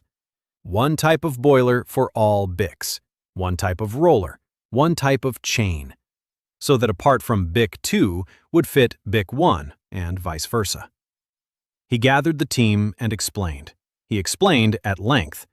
Because this idea was more complex than coke and more complex than a steam engine. The idea of interchangeable parts. The idea that a thing consists of parts, and each part can be replaced with an identical one without any adjustments. Here, every single thing was unique. Every sword, every lock, every hinge.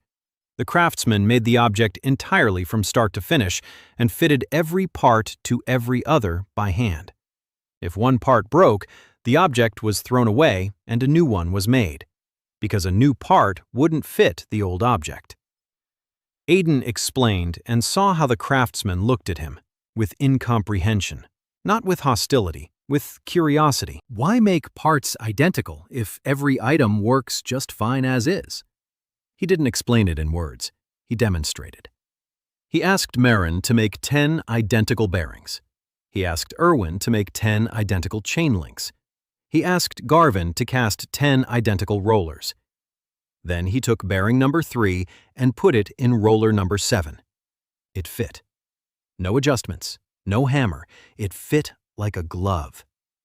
He took link number 1 and inserted it into the chain between numbers 5 and 9. It went in. The mechanics watched, in silence. Then Holt spoke quietly.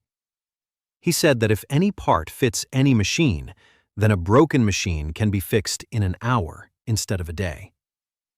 Aiden nodded. Holt was silent for another minute. Then he said that this changes everything. Bull 2 was built in 2 weeks, twice as fast as the first one, because half the parts were already in stock, standard, identical, ready for assembly. Marin assembled it almost single-handedly, with 2 apprentices she had trained. Aiden only checked the critical components, the boiler, the cylinder, the safety valve.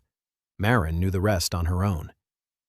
She had grown, not in size, in stature, from apprentice to master, from master to engineer. She didn't know that word yet, but she already was one. When Bull 2 drove off and Marin stood beside it with oil on her hands and quiet pride in her eyes, Aiden realized he had done something more important than any machine. He had made a person who could build machines without him. Winter came to Coldhaven in a single day, like a heavy man entering a room, without a knock, without warning. It was cold in the morning. By noon, the snow came down hard. By evening, the mountain passes were closed. Coldhaven was left alone, cut off from the world by a wall of snow and ice and mountains. 5 months, maybe 6. Not a single caravan would pass until spring. Not a single messenger would reach them. Not a single piece of news would come from the outside. They were on their own. For most of Coldhaven's inhabitants, this was familiar. Winter is death, every year. First the old die, then the children, then those weaker than the rest. Cold, hunger, disease. The 3 horsemen who come every winter and take their toll. Aiden had no intention of paying that toll. He had been preparing for 3 months, and now it was time to test his readiness. Provisions. The warehouses had been reorganized. The grain was dry, salted meat in brine, sauerkraut in 12 barrels. Agnavirs had counted the supplies and said that on a strict ration, it would last 4.5 months. By the 5th month, famine would set in. Aiden asked about hunting. Agna said there were goats and hares in the mountains, but there were few hunters and even fewer crossbow bolts. Aiden nodded. He thought, and he gave Erwinlock a new assignment. Steel traps for small game. Simple, spring-loaded, standard. 20 of them in a week. All identical, so that anyone could set them and anyone could release the catch. Erwin made 30. The hunters set them up in the mountain passes. A week later, there were 8 hares and a mountain goat in the traps. Meat. Fresh. Hot. A small thing, but in a hungry winter, there are no small things. Heat. That was the second problem. The houses in Coldhaven were heated haphazardly. The stoves were old. The chimneys were drafty. Half the heat went up the chimney. They burned wood wastefully because the forest was nearby, and there was plenty of it. But in the bitter cold, even wasteful wood wasn't enough. Aiden went from house to house, with a cane, slowly. He went into each one. He inspected the stove, the chimney, the walls, the windows, the doors. He assessed the losses. Then he gathered 4 carpenters and gave them a list. Seal the cracks in the chimneys with clay. Insulate the windows with double frames and an air gap. Hang heavy hides on the doors instead of thin wooden panels. Install an internal partition in every stove so the smoke doesn't go straight up but loops around, transferring heat to the walls. The same principle as in the Bull boiler. The carpenters worked for 2 weeks, 20 houses. After the renovation, each house retained heat twice as long. Firewood consumption dropped by 1/3. One old woman said that for the first time in 10 years, she woke up in the night not because of the cold, but because it was too hot. She didn't thank Aiden. She complained that it was hot. That was better than any thanks. Illness. The third problem. In Coldhaven, everyone got sick in the winter. Coughs from coal dust, fevers from the cold, festering wounds from cuts in the mine. Not a single doctor, not a single pharmacist. Until Lean. Aiden put Lean in charge of medicine. Not because she was a doctor, she wasn't. But she knew herbs, knew how to make decoctions and infusions, knew that carbolic acid disinfects wounds, knew more than everyone else in town put together. And Aiden knew what she didn't. He knew you had to wash your hands before touching a wound, that instruments had to be boiled, that bandages had to be changed and washed. That pus wasn't the disease coming out, as they believed here, but a sign of infection that had to be stopped. Basic hygiene, basic antiseptics, things that in his world, any schoolchild. Here, it was a revelation. He explained it to Lien. She listened.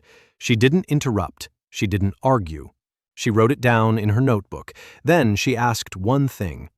She asked if her father had known all this. Aiden replied that he most likely had, because people who don't understand the nature of infection don't prescribe carbolic acid for disinfecting wounds. Lien was silent for a moment. Then she said that meant he'd been hanged for telling the truth. Aiden replied that truth and the noose often go hand in hand in this world. Lien smiled.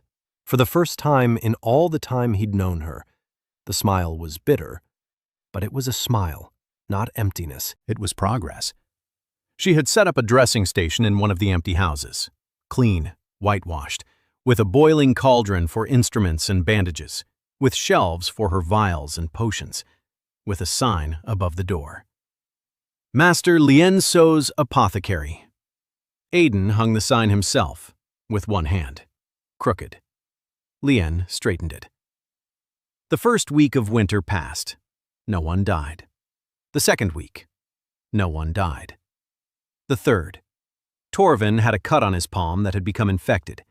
Lien washed it with carbolic acid, bandaged it with a clean bandage.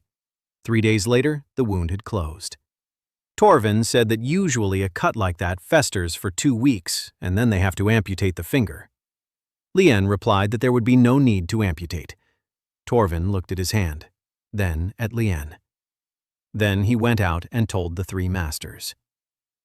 By the end of the month, all of Coldhaven was coming to Lien, with cuts, with coughs, with toothaches she couldn't cure but could ease with willow bark tea, with frostbite, with burns.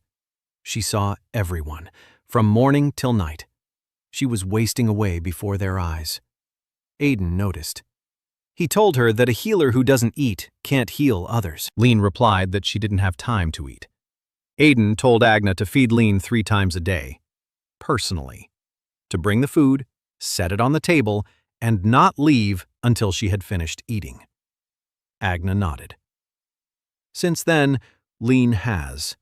Not because she wanted to, because Agna stood over her with a look on her face that would make even stones want to eat. Meanwhile, Aiden didn't stop working on production. Winter is no reason to stop.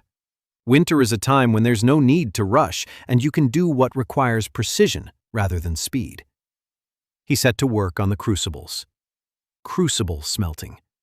A method to obtain steel even purer than from the modified furnace. A small clay pot. Inside the pot, coke, iron, and a bit of manganese ore that Lien had found among the samples by its smell. The pot into the furnace. 4 hours at high temperature. The manganese binds the remaining sulfur and phosphorus. The carbon dissolves evenly into the iron. The result is cast steel. Homogeneous, strong, with a controlled carbon content. In the past world, crucible steel was invented by Benjamin Huntsman in 1740. Here, it was invented by Aiden Varan in the winter in a forgotten province at the edge of the world. The first crucible shattered from the heat. The clay couldn't withstand it. The second cracked as it cooled. The third survived.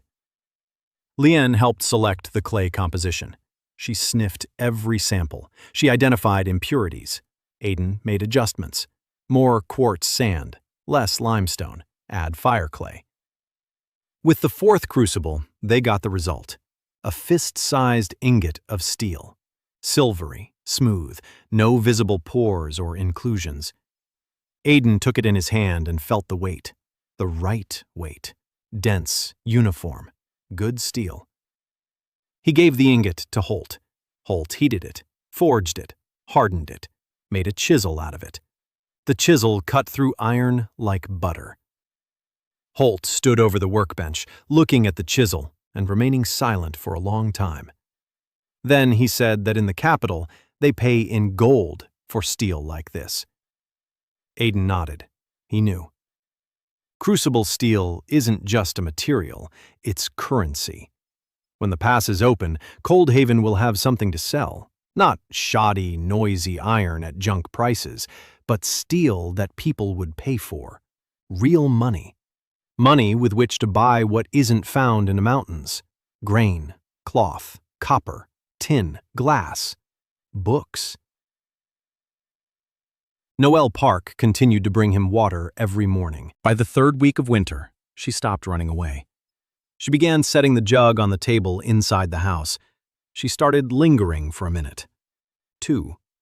She stood there and looked at the blueprints. Aiden noticed. One day, he asked if she could read. Noelle shook her head. He asked if she wanted to learn. Noelle nodded, quickly, as if she were afraid he would change his mind. From that day on, he spent 10 minutes every morning teaching her the letters, while he drank the water she had brought. She learned quickly, eagerly. After a week, she knew the alphabet. After 2, she was putting syllables together. After a month, she was reading, slowly, but she was reading. The first word she read on her own was on the sign above Lien's pharmacy. Master. She read it aloud and looked at Aiden. He nodded. She smiled. For the first time since he'd known her, a small, thin smile on a gaunt face with eyes too big for that face. Winter was coming. No one was dying. It was a miracle. Quiet and unobtrusive, without thunder and lightning, just sauerkraut and warm stoves and carbolic acid on wounds and traps for hares. Just a man who knows things and people who listen. Nonsense. Trifles. 400 lives. In the 8th week of winter, a man arrived in Coldhaven, alone, on foot, across a pass that was considered closed, in a blizzard, without a horse, with 2 short sabers at his belt and a sack over his shoulders. The sentry at the north gate found this man in the morning in a snowdrift by the wall, unconscious, with frost-bitten fingers on his left hand and a cut on his ribs that was bleeding through a makeshift bandage. The man was carried to Lean. Lean treated the wound, gave him something hot to drink, wrapped him in furs. By evening, the man had come to. It was a woman, 26 years old, black hair cut short, a narrow, hard face with prominent cheekbones, eyes dark and unmoving, like 2 stones at the bottom of a stream. She looked at Lean and at the room and at her hands and didn't say a word. Lean called for Aiden. Aiden came. He sat down across from her. He looked at the woman. She looked at him, at his cane, at his left arm which hung limply at his side, at his face. She said she knew who he was, the 4th prince, the exile. She said she hadn't come to him, but from them. Aiden asked who had sent her. She answered, Soren Khan, a former lieutenant in Prince Rovain's secret guard. Former, because 3 months ago Rovain had ordered her to kill a child, the son of a baron who had defected to Cassian's side. The boy was 7 years old. She refused. Rovain did not execute her. He did something worse. He let her go. Without papers, without money, without a name. Dead to the system. Any of Rovain's agents could kill her with impunity. Any garrison could arrest her as a deserter. She had been walking for 3 months. North. Because there are no garrisons in the north. There are no agents in the north. In the north, there are only mountains, and a forgotten city she'd heard about from Rovain's spies. A city where an exiled prince does something strange with iron. Aiden listened in silence. Then he asked why she had come to him. Soren answered directly. She said she needed a place, not a home, not a family. A place where she could be useful and where they wouldn't kill her in her sleep. She knows how to fight, She knows how to track. She knows how to find people who are hiding and hide people who are being sought. She doesn't know how to forge or smelt, and she doesn't know what coke is, but she knows how Rovaine's intelligence operates, how many agents he has, where they're stationed, what codes they use. And she knows that Rovaine is already interested in Coldhaven. Aiden fell silent. For a long time. He looked at Soren and weighed the odds. Not numbers, risks. She could be a Rovaine plant, an agent sent with a plausible cover story to infiltrate. Probability, he calculated. Rovaine is paranoid. A paranoid man wouldn't send an agent with such an easily verifiable cover story. If she's lying about refusing to kill a child, that can be verified. Baron's children don't just disappear without a trace, so either she's telling the truth, or Rovaine thinks Aiden is too stupid to check. And Rovaine doesn't think anyone is stupid. He asked what the name of the child was that she'd been ordered to kill. Soren gave a name. Aiden memorized it. Then he said he would check. If the name matched a real child, she stays. If not, she leaves. Soren nodded, calmly, like someone used to not being believed. There was no one to check with. The mountain passes are closed, but Aiden wasn't planning to check right now. He was going to observe. Behavior speaks louder than any name. He settled Soren in a house next to his own. He gave her food and dry clothes. He told her that while it was winter, she could help with security. 400 people in an isolated town. Night watch, patrols, not from the army, from wolves and bears that approach the houses in winter, and from people who might come through the same pass she had come through. Soren started the next day, quietly, without a word. She walked around Coldhaven in 2 hours. Every street, every house, every entrance and exit. Then she went to Aiden and told him that the town was open on all sides, that there were 2 sentries and both were asleep by midnight, that the food warehouse wasn't locked, that the smelter stood unguarded and anyone could enter at night and set it on fire, that Bull 1 and Bull 2 stood under a canopy without locks and unattended. Aiden listened. Every word was true. He knew it. He just hadn't thought about it because he'd been thinking about steel and coke and crucibles and how to get through the winter. Security was something he had put off because he didn't know how. Because he was an engineer, not a soldier. And here, sitting before him, was a soldier who had come on his own, who knew how the threat that would sooner or later come to his doorstep worked. He told her she was right, told her he needed help, not with the iron, with security. Soren asked if he was giving her authority. Aiden asked what kind. Soren listed them. Organize a night watch, 4 people, 2 per shift. Install locks on the warehouse and the smelter. Set up a lookout post on the northern hill overlooking both passes. Train 10 volunteers in basic weapon handling, not for war, so that 20 bandits or 10 mercenaries couldn't enter the city at night and slaughter everyone while they slept. Aiden agreed to everything, no haggling, no clarifications. Soren stood up, and for the first time during the entire meeting, something resembling surprise flashed in her eyes. She asked if he wanted to discuss it. Aiden replied that he was an engineer, that when a plumber says the pipes are leaking, he doesn't discuss with the plumber whether the pipes are leaking. He says, fix it. Soren didn't smile, but the corner of her mouth twitched, by a quarter of an inch. That was the most her face could manage.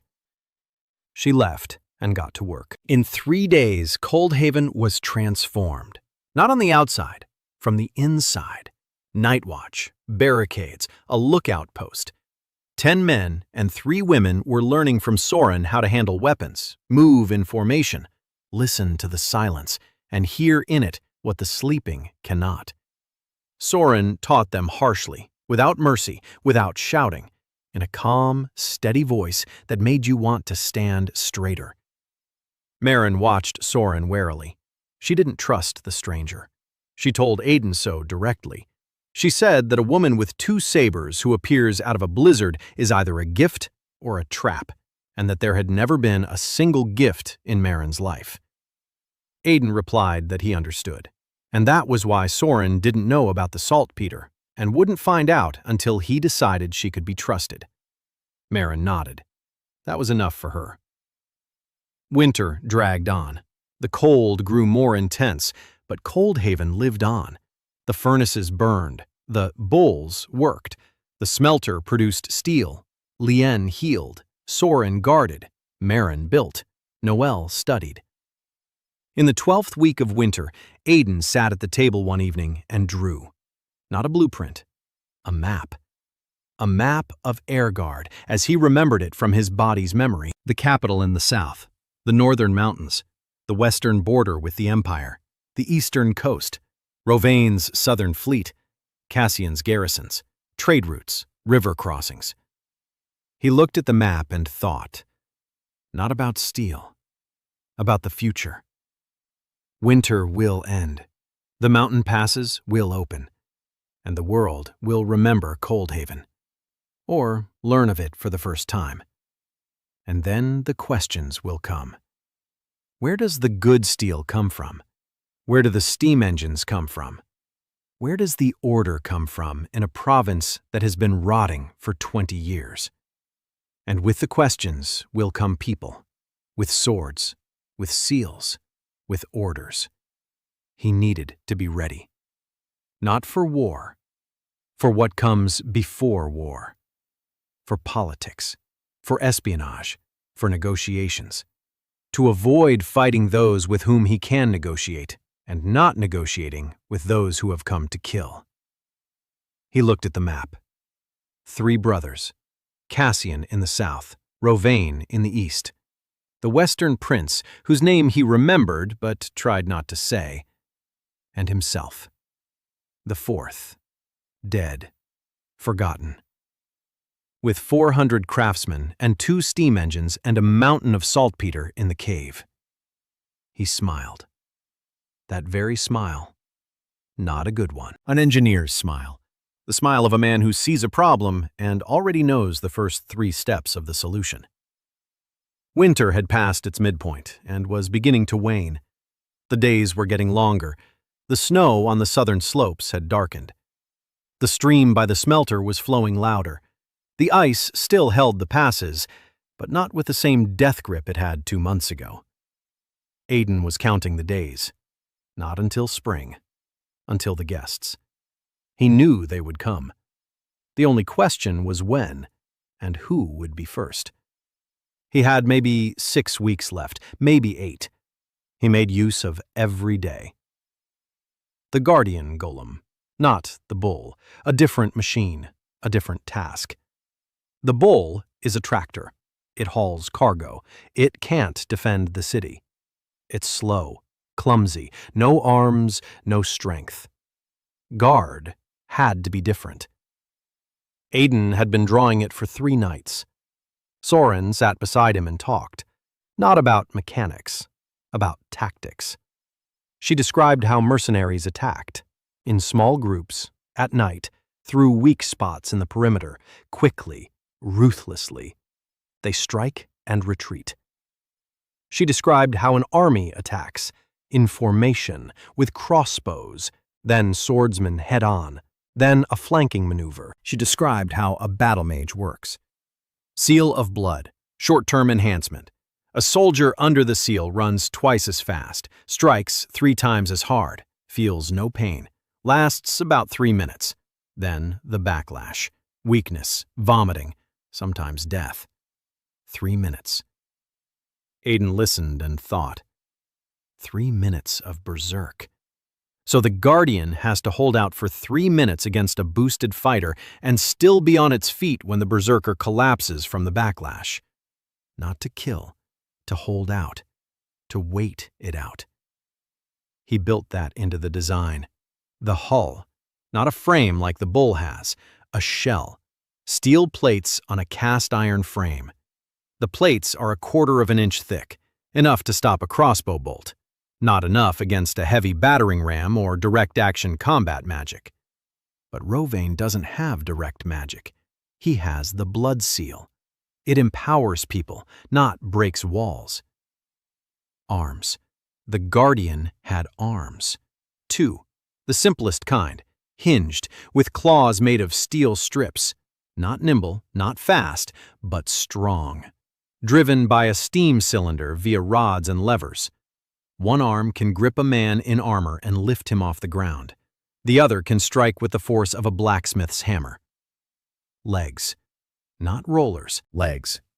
4.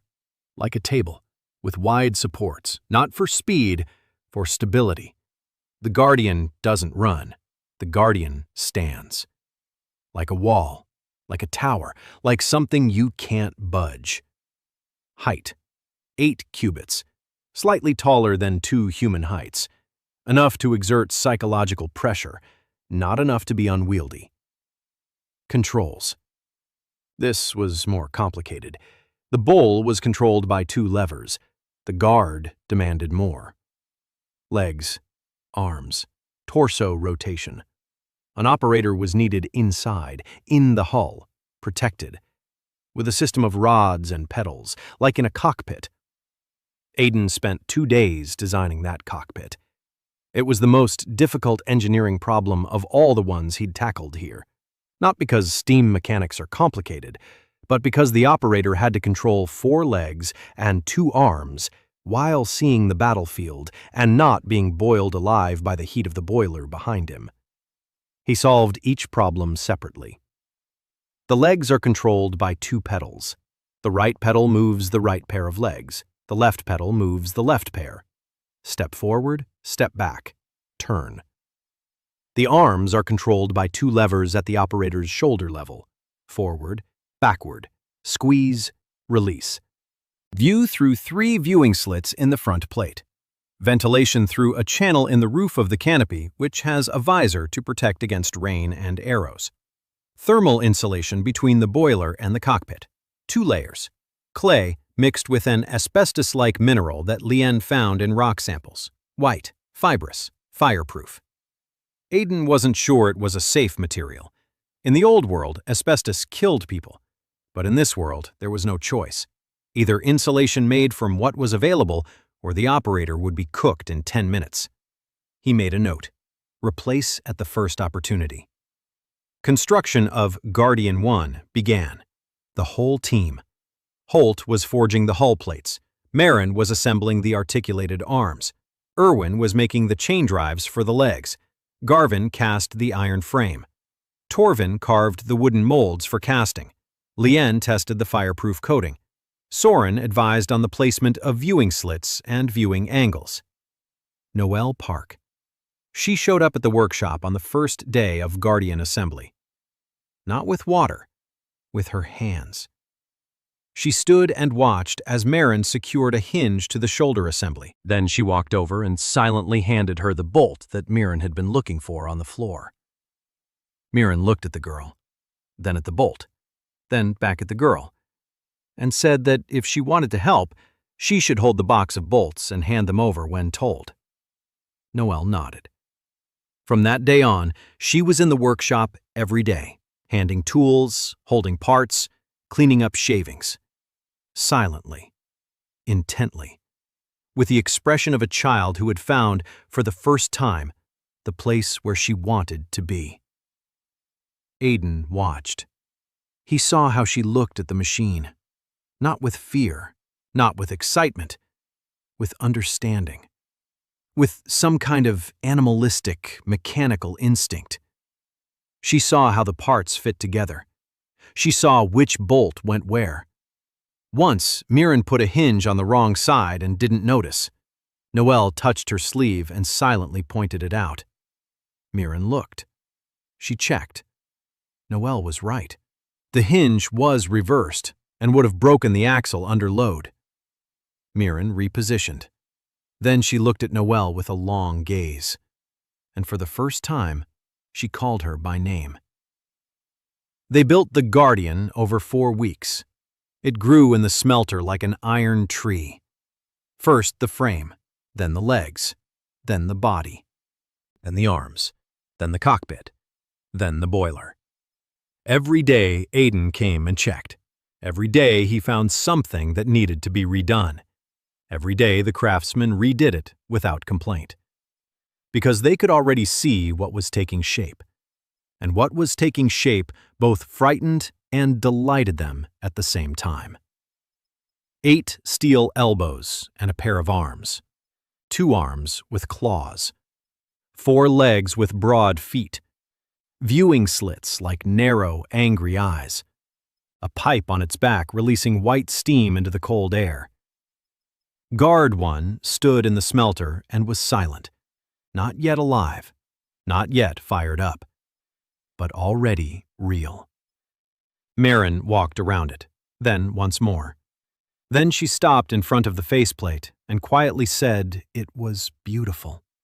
Not beautiful as one says of a person, beautiful as one says of a job done right. Aiden stood nearby. He looked at her. He looked at the Guardian. Then he said that on the blueprint, the first name listed in the Chief Assembler column was Marin Bran. Marin turned to him. He saw her face flinch. For a second, beneath the hard shell of a master who shows no emotion, something open and vulnerable flashed. Then the shell returned. She nodded and said they needed to check the boiler pressure before the first run. The first run of Guardian 1 was different. Not like Bull. Bull had driven off, and everyone had stood and watched. Guardian stood up, and everyone stepped back. When the 8-foot steel frame rose onto 4 legs, and the hull swayed and leveled itself, and a white column of steam shot from the pipe, and the arms slowly opened and closed, the 30 people around it took a step back. Not out of fear, out of awe. It didn't look like a machine. It looked like a creature, like a steeled beast that had awakened. Torvin was the operator. He volunteered himself. Aiden was surprised. Torvin was a carpenter, not a fighter. But Torvin said he knew every detail because he'd carved the casting models for each part. He knew the machine from the inside, literally. The Guardian took a step. The ground shook. A second step. A third. Slow. Heavy. Every step was the clang of steel on stone. Torvin guided it carefully, in a straight line. 10 steps, then a turn. The Guardian turned its entire body, clumsily, but it turned. Then Torvin raised his right hand. The steel claw opened at a height of 2 human figures. It clamped shut. The click of metal against metal echoed across the courtyard. Greta stood in the crowd. She didn't take off her hat. She didn't kiss his hand. She said one sentence. She said that now let them try to come. Holt stood next to her, silent. His hands were folded across his chest, and his face was inscrutable, but his eyes were wet. He wasn't crying. Blacksmiths don't cry. But his eyes knew what his face refused to admit. That the world had changed. That the man in the chair with 1 arm and 1 leg had made something out of their ore and their coal and their hands that would make anyone who came here with a sword shudder. Spring arrived with the mud. The snow on the passes had melted within a week, and the roads had turned into brown rivers of clay and stones. The first caravan arrived in Coldhaven on the 3rd day after the southern pass opened. 4 carts loaded with grain and cloth. The merchant was one of those small-time northern traders who make a living by hauling supplies to forgotten settlements and charging triple the price. He drove into Coldhaven and stopped. He stopped because he saw things that didn't fit with what he knew about this place. The streets were clean. The houses were intact. The smoke from the chimneys was steady, not brown. A machine stood on rollers by the smelter, black, with a pipe, exhaling steam. The merchant stared at Bull 2 for 30 seconds without blinking. Then he asked the first person he met what it was. He was told it was a bull, that it hauled coal. The merchant asked who had made it. He was told it was Master Aiden. The merchant sold the grain at the usual price, not at triple, because people who own a steel machine that breathes steam don't look like the kind you can rip off at triple the price. He left and took the story with him. Aiden knew this would happen. He had been waiting for it, and he had been waiting for what would come next. 2 weeks after the merchant left, a letter arrived. Not from the brothers, from a man named Derek Wolfe, a northern lord, a minor one, the owner of 2 villages and a stone castle by the River Kelm. The letter contained a trade proposal. Lord Wolfe wanted to buy steel. Good steel, the kind the merchant had spoken of, crucible steel, for swords and armor. He was willing to pay in silver. Aiden read the letter. He showed it to Soren. He asked what she knew about Derek Wolfe. Soren knew. A minor lord, independent, neither with Cassian nor with Rovain. He keeps to himself because he's too small for anyone to notice. 24 soldiers, no mage, no seal, 100 men with land and a castle and a desire not to be crushed. Aiden wrote a reply. Not about steel, about a meeting. He invited Wolfe to Coldhaven, in person, to see what he was selling. Because Aiden wasn't selling swords. He was selling an idea. Wolfe arrived 10 days later with 5 horsemen. Short, stocky, around 40, a weather-beaten face, calloused hands. A lord who plows his own fields and fights his own battles. That sort of man. Aiden met him at the gate, leaning on his cane, in a work coat. No banners, no honor guard.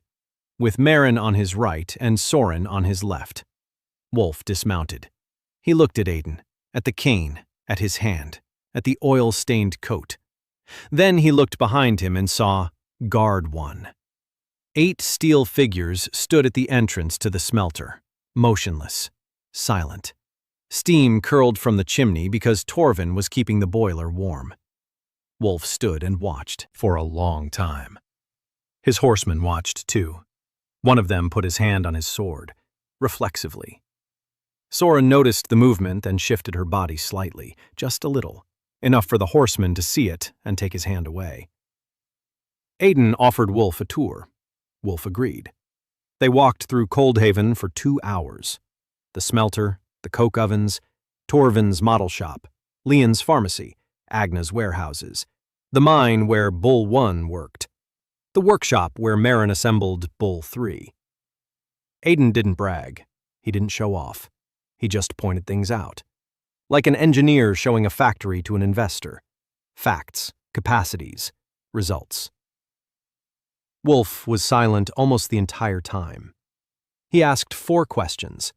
How much steel per month? How many golems? How many people? And 1 question that showed he was smarter than he looked. He asked if Cassian knew. Aiden replied that he didn't. Not yet. Wolfe nodded. They sat down at Aiden's house. Wolfe drank hot tea and said nothing. Then he said he didn't need steel. That is, he did, but that wasn't why he'd come. He'd come because he had 20 soldiers and 2 villages, and Cassian had already sent people with an offer to voluntarily swear allegiance. Voluntarily, in quotes. The word didn't exist here, but Wolfe's tone made it clear what he meant. Aiden asked what he wanted. Wolfe answered directly. An alliance. A small one. A quiet one. Without banners or trumpets. He supplies Coldhaven with grain and cloth and horses at a fair price. Coldhaven supplies him with steel and repairs his weapons. And if Cassian comes, or Rovain, or anyone, they stand together. Aiden thought for 3 minutes. Soren sat in the corner and stared at Wolfe without blinking. Then Aiden asked if Wolfe was ready to accept the condition. Wolfe asked what it was. Aiden replied. His people in Wolfe's villages would be free, not serfs, not slaves. Free workers with the right to leave, paid for their labor, with the right to refuse the Lord's work if the pay is unfair. Wolf was silent for a long time. This was not just a condition. It was an upheaval of everything he knew about how the world worked. The Lord owns the land and the people on it. People work because they must, not because they choose to. Aidan waited. Then he said one thing. He said that a free man works better than a slave, because a free man works for himself, while a slave works out of fear. And fear tires faster than a man. Wolf looked at him. He looked at Mirren, who was standing by the wall, at Soren in the corner, at the blueprints on the table, at the oil stains on the prince's cloak as he spoke of freedom while sitting in a chair with one working hand. He said he agreed. They sealed the deal with a handshake. Not a seal, not a signature. A handshake. Because Aidan had no seal, and Wolf respected hands more than paper.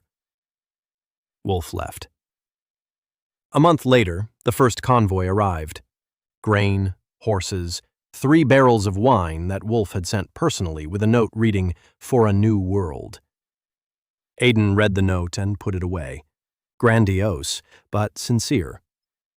2 months later, 2 more arrived. Lord Grace Tanner from the east, the widow of Baron Eris Veld from the north, both on Wolf's recommendation, both with the same question, both with the same fear. The world was falling apart. Brothers were tearing the kingdom to pieces, and the little people on the fringes were looking for those who could give them what the crown did not: security, justice, a future. Arisa Veld arrived alone, without an entourage, on horseback. Tall, fair-haired, with a face that expressed nothing and eyes that saw everything. She walked into the smelter and, in 5 minutes, asked Aidan 12 questions, all about money. The cost of crucible steel, the sales margin, the volume of coal and ore reserves, transportation logistics. Aidan answered every one, precisely, without rounding, with numbers. Arisa listened. Then she said that he thought like a treasurer, not a prince. Aidan replied that treasurers were more useful than princes. Arisa didn't smile. But for the first time during the entire conversation, her eyes grew warm. She offered to become his financial manager, not for a salary, for a share. 10% of the trading profit, plus the right to make decisions on expenses and purchases, plus the title of Chief Treasurer of the Northern Union, a union that didn't yet exist. But Arisa was thinking 3 years ahead. Aidan agreed. Marin later told him that he agreed too easily to women with cold eyes. Aidan replied that cold eyes were a sign of a mind accustomed to being overlooked. Father Selvin arrived at the beginning of summer. It was Aidan's 6th month in Coldhaven. He arrived with 3 clerks and a dozen soldiers, a cart loaded with books and scrolls, and a smile that didn't reach his eyes. He was an inquisitor of the Church of the Faceted Light, officially. A tax inspector. That was official too. In reality, he was Rovaine's eyes and ears in the north, and his task was simple: to find out why good steel was coming from a forgotten province, to find out who was behind it, and if it was something that could not be explained by the will of the edged light, to stop it by any means necessary.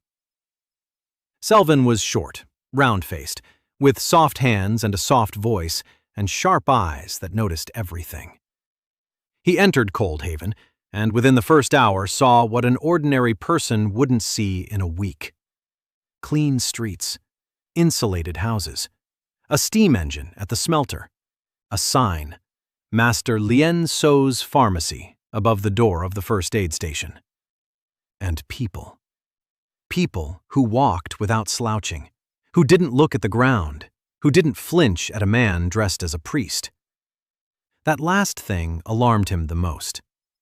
He requested an audience with Aidan. Aiden received him, in his home, at a table piled high with blueprints, with a cane leaning against the wall, with Marin at his right hand because she hadn't left when Selvin entered, and Aiden hadn't asked her to leave. Selvin introduced himself, politely, with a bow. He said he had arrived on an inspection mission on behalf of the Chancellery of His Holiness, the Archbishop of the Northern Frontier, that he was interested in taxes and production, and that he was pleased to see the province in such good order. Aiden looked at him and saw everything he needed to see. Soft hands do not belong to a soft man. Sharp eyes are not kind eyes. A smile that doesn't reach the eyes is a smile that weighs things up. He replied politely. He said that Coldhaven welcomed guests, that the books were open, that the production facilities could be inspected, that he would personally show Father Selvin around the city. He did. He showed him the smelter. He showed him the coke ovens. He showed him Bowl 2 at work. He didn't show the Guardian.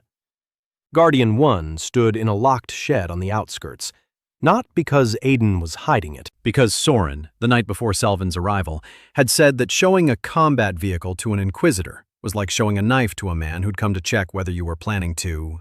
Aiden agreed. Selvin looked at the smelter, at the coke, at the water wheel, at the steel castings, at Torvin's templates, at the bull. He asked questions, many questions. How did the prince know about coke? Who taught him to build a steam-powered machine? Was there the power of the seal or some other magic involved? Is steam a manifestation of the faceted light or some other entity? Aiden answered, patiently, carefully. Every answer was the truth, but not the whole truth. Coke is simply burnt coal. Books describe this process. What books? Old ones, from the palace library. The steam engine is a development of the principle of the steam boiler that stands at the brewery in the capital. The prince simply refined the idea. Magic is not involved, at all. Not a drop. It's just iron and fire and water. Selvin accepted the last part with noticeable relief, and at the same time with noticeable disappointment. If there had been magic, he could have accused him of heresy. Without magic, the charge didn't hold up. Iron, fire, and water aren't heresy. It's a craft. But Selvin didn't leave. He stayed. He settled in a house by the southern gate. His clerks began checking the books, tax records, ore and coal consumption, production volume, trade deals with Wolf, Tanner, and Arisa. Everything was in order. Arisa had taken care of it. Every figure was in place. Every tax had been paid. Every transaction recorded. Selvin found no violations. But he didn't leave. He walked around the city, talked to people, in a soft voice, with a smile. He asked about faith, about the light, whether they believed the machine was pleasing to the faceted one. People answered cautiously. They didn't know what to say. They believed in the light because they had been taught to believe. But they had seen that the bull had pulled 6 people from under the rubble, and that Lien's pharmacy saved them from festering wounds, and that warm homes saved them from death in winter. And if the machine was not pleasing to the faceted one, then why did the faceted one allow it to work? Selvin listened to these answers, and his eyes grew narrower and narrower.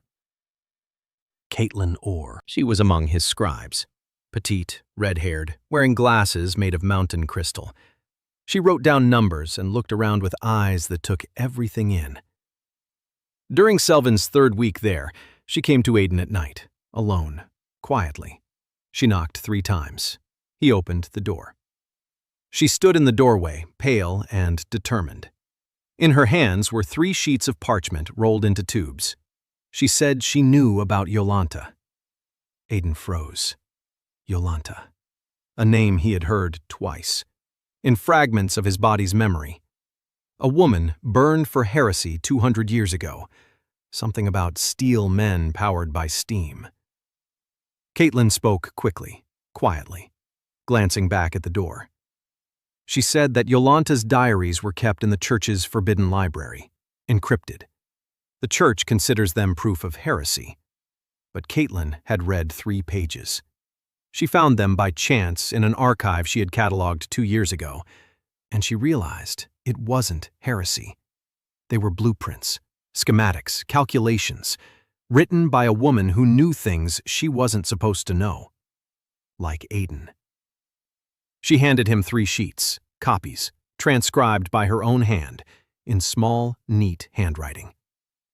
Aiden unfolded them and stopped breathing. Numbers, formulas, a diagram of a steam engine. Not a primitive one, a 2-cylinder engine, with a condenser, with a slide valve mechanism. Technology on the level of James Watt, 200 years ago, in this world. A woman named Yolanta knew what Ethan Park knew, and she was burned for it. He looked at Caitlin, asked why she was doing this. Caitlin answered. She said that all her life she had been taught that curiosity was a sin, that knowledge without blessing was a path into darkness, that a machine was a dead thing and only the light gave it motion. She believed in this. Until Cold High. Here she saw a machine hauling ore from a mine, and a woman treating wounds with carbolic acid, and men who didn't die of starvation in winter. And all of this without the light, without the seals, without a blessing. Just knowledge, just hands, just work. She said that if knowledge is a sin, then she is a sinner, and that she needs to disappear, because Selvin will soon realize that pages are missing and will start looking. Aiden was silent. Then he said she could stay in Coldhaven, that they wouldn't touch her here, that here her curiosity isn't a sin, but a virtue. Caitlin looked at him. Her eyes behind her glasses were wet. She nodded. Soren took Caitlin away that very night, changed her clothes, moved her to a house on the outskirts. By morning, scribe Caitlin Orr had vanished from Selvin's entourage. Selvin noticed a day later, raised a fuss, accused Coldhaven of kidnapping. Aiden replied calmly, said the girl had run away on her own, that the mountain passes were open and she could have gone anywhere, that he wasn't a guard for other people's scribes. Selvin didn't believe it, but he couldn't prove it. Soren had taken care of that. The tracks led south along a mountain trail. False tracks. Neat, convincing. Soren knew how to hide people just as well as she knew how to find them. Selvin became more dangerous. Quieter. His smile grew even softer, and his eyes even sharper. He no longer asked questions. He watched, like a cat watches a mouse hole. Patiently, motionless, knowing that sooner or the mouse would come out. Rovain sent mercenaries in the 9th month. Not an army. 30 men. At night. Through the Eastern Pass. Professionals. Light armor, short swords, crossbows. The task was simple. Go in, kill the prince, burn the smelter, leave. Quickly. Cleanly. No traces. Soren was waiting for them. She had been waiting ever since the day she arrived in Coldhaven. 6 months of preparation. The lookout post on the northern hill spotted movement 3 hours before they approached. A signal fire on the hilltop. 2 short bursts, 1 long one. The signal. The enemy from the east. Coldhaven awoke in 17 minutes. Soren roused the guard. The guard roused the craftsmen. The craftsmen roused the families. The women and children went to the mine, the northern one, deep, safe. The men took up the positions Soren had designated back in winter. 12 men with crossbows on the roofs of the houses by the eastern entrance. 8 men with spears behind a barricade of logs and cast iron ingots. And Guard 1. Torvin raised the pressure in 20 minutes. The boiler was warm because Soren had ordered it to be kept warm every night.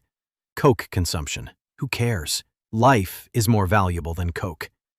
Guard stood at the eastern gate, 8 ells of steel in the night's darkness. Aiden was at headquarters, in his house, with a map on the table, with a speaking tube that Irvin had made from copper pipes and bell mouths. The tube ran from the house to 3 points: the smelter roof, the barricade, and the guard. He couldn't be in the battle. He could be above the battle. The mercenaries arrived at 3 in the morning, quietly, in pairs, through the eastern passage between the rocks. The first pair stepped out onto the street and saw the barricade. They stopped. One raised his hand. A signal to the others. They were expecting an ambush, but not the one they got. Soren didn't wait. She gave the order. 2 crossbow bolts from the roof. The first pair fell. Silence. Then the mercenary commanders shout, short, angry, and 30 men rushed forward, all at once, through the passage, at the barricade. The crossbowmen on the roofs fired a volley. 8 bolts. 3 mercenaries fell. The rest reached the barricade, swords against spears. A brief, brutal fight in the darkness. The mercenaries were better. Professionals against craftsmen. Spears snapped. Men fell. One of the defenders shouted that they couldn't hold out. Aiden heard it through the horn. He calmly spoke a single word into the mouthpiece. Guard. Torvin heard it. He pressed the pedals. Guard 1 stepped out from behind the corner of the smelter, into the light of the torches, into the thick of the battle. The mercenaries saw him and froze for a second. 1 second. That was enough. Guardian raised his right arm. The claw closed around the squad commander, lifted him off the ground, to a height of 2 human figures. The commander screamed and struck the steel arm with his sword. The sword struck sparks. The claw did not open. The Guardian stepped forward. His left hand struck the group of mercenaries, not with a fist, with an open claw, like a palm. It swept 3 of them off their feet. They flew into the walls of the houses. 1 did not get up. The crossbowmen fired a second volley. 2 more fell. The mercenaries ran. Not all of them. The more experienced ones retreated in an organized manner, covering each other. The younger ones just ran. The Guardian did not pursue them. He stood on the barricade, in the light of the torches, with the mercenary commander in his right hand. The commander had stopped screaming. He hung there, looking down at the machine's steel face, at the viewing slits behind which sat Torvin the carpenter who had pumped bellows for 30 years, the carpenter who had never held a weapon, the carpenter who now held a professional killer in his steel fist. The battle lasted 7 minutes, 30 mercenaries, 6 dead, 4 wounded and taken prisoner, 20 fled, on Coldhaven's side, 2 killed, 5 wounded. Leanne worked until dawn. Carbolic acid, bandages, willow bark decoction for the pain, stitches on lacerated wounds. She hadn't slept or eaten, and her hands didn't tremble.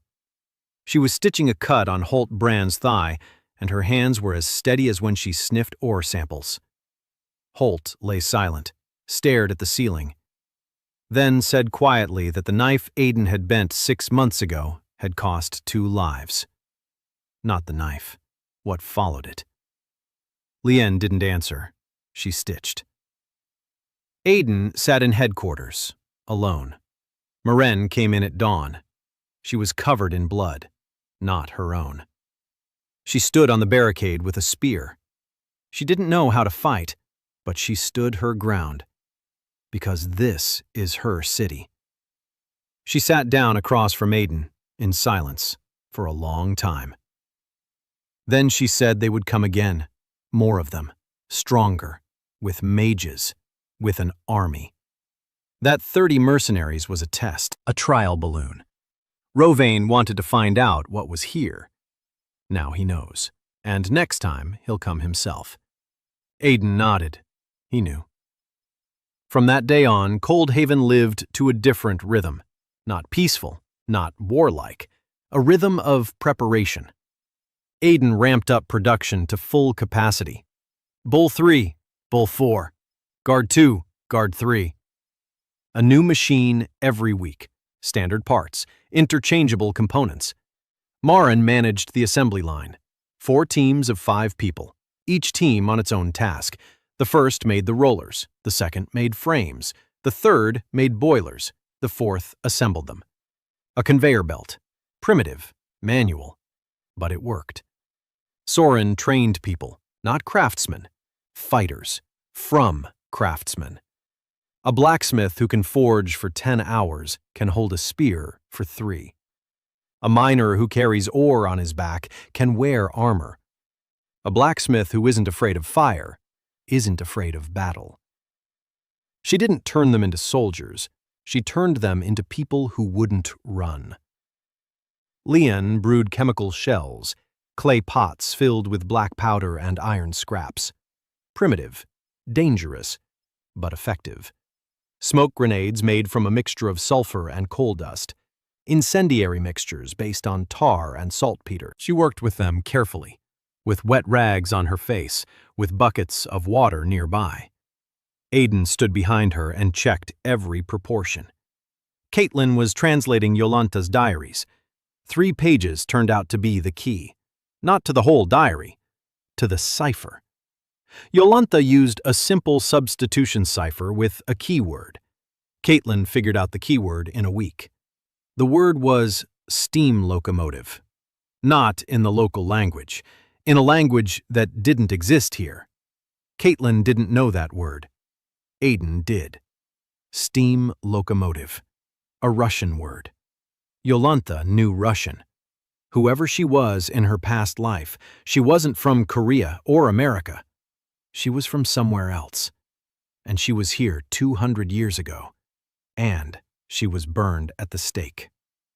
Aiden sat up nights poring over the deciphered pages and reading. The story of Yolanta and her brother. Engineers. From another world. Or from the same world, but from a different time. They came here. They tried to build. They tried to teach. The church declared them heretics. Her brother died in battle. Yolanta was burned at the stake in the capital's square. Before her death, she hid the archive. Blueprints, samples, notebooks, everything they knew and everything they built. The archive's coordinates were encrypted on the last page. Aiden decoded them. The northern mountains, a cave at the source of the Keln River. A 3-day journey from Coldhaven. The archive had waited 200 years. It could wait a little longer. Because first, they had to survive what was coming from the south. Rovane arrived 3 months later, in person, with 5,000 soldiers, 3 blood mages, siege weapons, a supply train with 10 days' worth of self-sufficient provisions. He was in no hurry. He marched openly along the northern road, without hiding, without trickery. He wanted Coldhaven to see him coming. He wanted them to be afraid. Soren had known about him for 2 weeks. Her network at the mountain passes. 3 lookouts, 2 messengers. Information traveled faster than the army. 5,000, 3 mages. Against Soren's 200 fighters. 18 golems, a mountain pass, and Aiden's head. Aiden sat over the map and calculated. Not people, time. Rovane would take 10 days to travel the northern road. The road passes through Black Pass, a bottleneck. The gorge's walls 20 times a man's height. The width of the pass, 30 paces. The length of the gorge, 400 paces. Any general would say that the gorge must be defended from the front. Position troops at the entrance. Hold it. Aiden was no general. He was an engineer. He wasn't going to hold the gorge. He was going to use it. 2 months. He had been preparing the Black Pass for 2 months, ever since the mercenaries left, because he knew Rovane would come here. There is no other road to Coldhaven. Mirren worked at the pass every day. Her crews had embedded steel barrels of gunpowder into the gorge's walls, on 3 levels, lower, middle, upper, each barrel with a fuse. The fuses led up to the ridge of the gorge, where Lien would stand with a torch. The gunpowder wasn't the best, black, with saltpeter from the northern caves. Lien had been purifying it for weeks, washing it, recrystallizing it, bringing the potassium nitrate content up to 75%, 15% charcoal, 10% sulfur. A classic ratio that's been around for 2,000 years, one that works. At the entrance to the gorge, Soren had set traps, wolf pits beneath a floor of branches, tripwires with clay pots filled with a mixture of tar and phosphorus, signal cords that, when snapped, would drop stones from the walls. Not to kill, to slow them down, so that Rovain's vanguard would enter the gorge cautiously, slowly, in a tight formation. Because a tight formation in a narrow gorge isn't an army. It's a target. At the gorge's exit stood Coldhaven. 18 golems, 8 bulls converted for combat, steel blades on the front frame, 10 guards in 2 rows. Between them, 200 of Soren's fighters, with spears, with crossbows, with smoke bombs, with Lien's clay pots. Arisa Veld had brought 50 of Wolf's soldiers, her own 20, and 30 volunteers from 2 other baronies. 270 men in all, against 5,000. Aiden stood on the ridge of the gorge. He wasn't sitting, he was standing, on his splint and cane. Next to him was a copper speaking tube with 3 branches, one down to the guard's position, one to Soren on the flank, one to Lien at the fuses. Marin stood beside him, silent. She had done everything she could. Every barrel, every fuse, every bolt in every golem. Her hands, her precision, her sleepless nights. Now, all that was left was to wait. Rovain appeared at dawn. His vanguard entered the gorge cautiously. The first trap went off after 200 paces. A wolf pit. 2 fell. Screams. A halt. The vanguard commander ordered the path to be checked. Slowly, step by step. Rovain waited at the entrance, patiently. He was in no hurry. He knew the gorge was dangerous. But he knew something else, too. He had 5,000. Aiden had 200. Numbers decide wars. They always have. The vanguard passed through the gorge in 2 hours, slowly, having lost 4 to the traps. Emerging on the other side, seeing the line of golems, and stopping. The main body followed the vanguard. 1,000, 2, 3. The gorge was filling with people, tightly, slowly. The walls pressed in from both sides, 30 paces wide. 5,000 people cannot pass through 30 paces quickly. They stretched out into a column, long, tight, defenseless. Aiden waited. He counted, by sound, by the vibration of the stone beneath his feet, by the reports from the lookout at the far end of the ridge. When the main body had filled 3/4 of the gorge, he leaned toward the horn and said one word. Lien heard it, raised the torch, and lit the fuses. All 3 levels, simultaneously. The gorge exploded. Not like a bomb, like a volcano. The walls split open. Rocks crashed down on the column from both sides. Dust rose in a wall toward the sky. The roar drowned out everything. Screams, commands, the neighing of horses. Everything was drowned out by the roar of stone and gunpowder. Aiden stood on the ridge, holding onto his cane. His face was stony. Inside, everything was turning upside down. This isn't a machine. It isn't steel. These are people. People he had just buried under rocks. People who have mothers and brothers and children. Soldiers who didn't choose to go to Coldhaven, who were sent by their prince, who were dying now under tons of rock. But he had done it, because behind him stood 400 men who also had mothers and brothers and children, and they could not retreat. nowhere to go. When the dust settled, the gorge was blocked, a barrier of rocks and bodies. 3/4 of Rovaine's column was under the rock, or behind the rock, cut off from the vanguard. The vanguard. 1,000 soldiers with 3 mages. They stood before the line of golems and looked back at the gorge from which smoke and dust. They were cut off, without supply trains, without reinforcements, without a retreat. Rovaine was among them.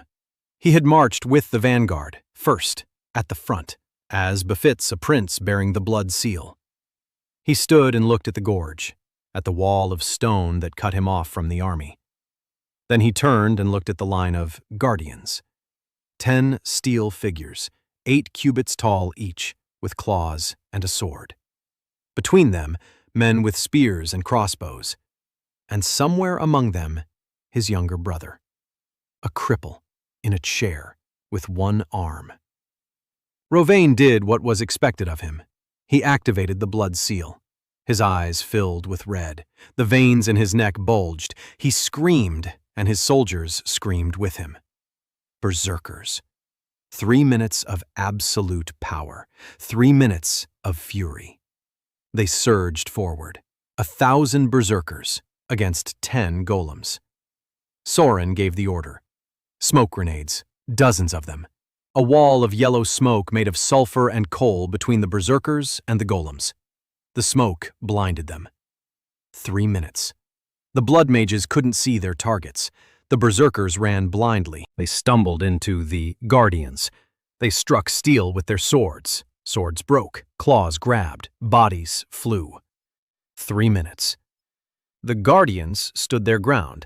10 machines, 10 walls, 10 operators inside who heard the swords striking the hull and held the levers and did not retreat. Torvin in Guardian 1, Marin in Guardian 2. She wasn't supposed to be there. Aiden hadn't ordered her to. She climbed into the cockpit on her own, because it's her golem. She built it, she knows it, and she won't give it to anyone. 3 minutes passed. The counterattack. The berserkers began to fall, one after another, to their knees, to the ground, vomiting, weakness, convulsions. The blood seal was taking its toll. 3 mages fell first. They had given more than the rest. One never got up again. Soren gave the second command. Counterattack. 200 fighters emerged from behind the guardians, into the smoke, onto the fallen. Do not kill. Disarm, bind, accept their surrender. The battle was over by dusk. 1,000 vanguard soldiers, 400 lay dead from the counterattack. 300 surrendered. 200 fled into the mountains. 100 were dead or seriously wounded. Rovaine stood alone. In the burning snow that had melted from the heat of battle and was once again covered in soot, his legion was shattered. His mages were dead. His horse was slain. His seal had burned him from within. He stood swaying, holding his sword in a trembling hand. Aiden ordered a wagon to be brought. Bull one. The old one. The first one. With notches on the wheels and patches on the body. The wagon was tied to the frame. Aiden sat down in it. Marin took hold of the levers. They drove out toward Rovaine. Slowly. Across the battlefield. Past the fallen bodies. Past the discarded weapons. Past the broken crossbows and bent swords. Aiden sat in the cart. Without a sword. Without a crown. In a work coat stained with oil. Rowan looked at him. For a long time. Then he laughed, quietly, hoarsely. Then he fell silent. And something appeared in his eyes that Aiden hadn't expected. Not hatred, not anger. Weariness. Rowan asked quietly how he had bound them so. These craftsmen, these blacksmiths and miners and coal cutters. how he had made them stand against 5,000, how he had bought their loyalty. Aiden answered. He said he hadn't bound them or bought them. He said he had simply called them by name for the first time in their lives. And behind him, in the twilight of the pass, pairs of yellow eyes slowly lit up. 18 pairs. His golems, his machines. Behind each stood a man who knew his name. The morning after the battle smelled of smoke and wet stone. Aiden hadn't slept all night. He sat in headquarters and counted casualties, resources, time, the wounded, the dead. 11 of his own were dead. 11 names he knew, every single one. Blacksmith Garvin Tuck, the old foundryman who cast the first frame of The Bull. He'd stood on the barricade with a spear, and a berserker had ripped open his chest before the Guardian reached that section. 3 seconds too late. 3 seconds that Aiden would count for the rest of his life. 10 others. Miners, apprentices. The coal burner he knew by name and for whom he'd made a splint for a broken arm 2 months ago. The same arm. The same splint. Now he needed neither the splint nor the arm. Marin came in the morning, silently. She sat across from him. Her hands lay on the table. She didn't touch him. She didn't offer words of comfort. She was simply there. That was enough. Rovane sat in the stone house under the guard of 2 guards. Not in chains, not in a cage, in a chair, with water and bread. Aiden came to see him after noon, alone, without guards. Soren protested. Marin protested. He went alone, because what he was about to say to his brother wasn't meant for strangers' ears. Rovane looked like a man who had been turned inside out and forgotten to be turned back. The blood seal had burned him. His skin was gray. His eyes were sunken. His hands were shaking. He was 30 years old and looked 50. Aiden sat down across from him. 2 brothers.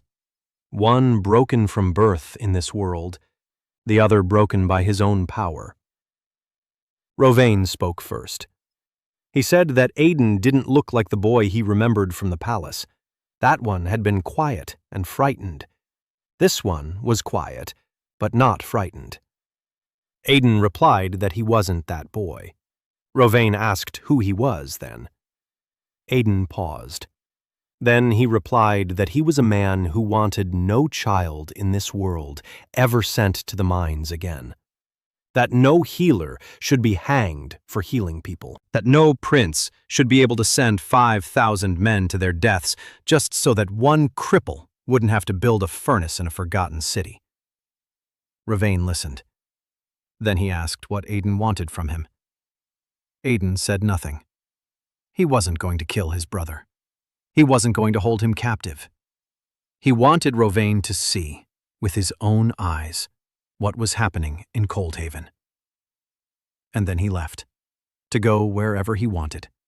To Cassian, to his western brother, into exile, anywhere. But having seen.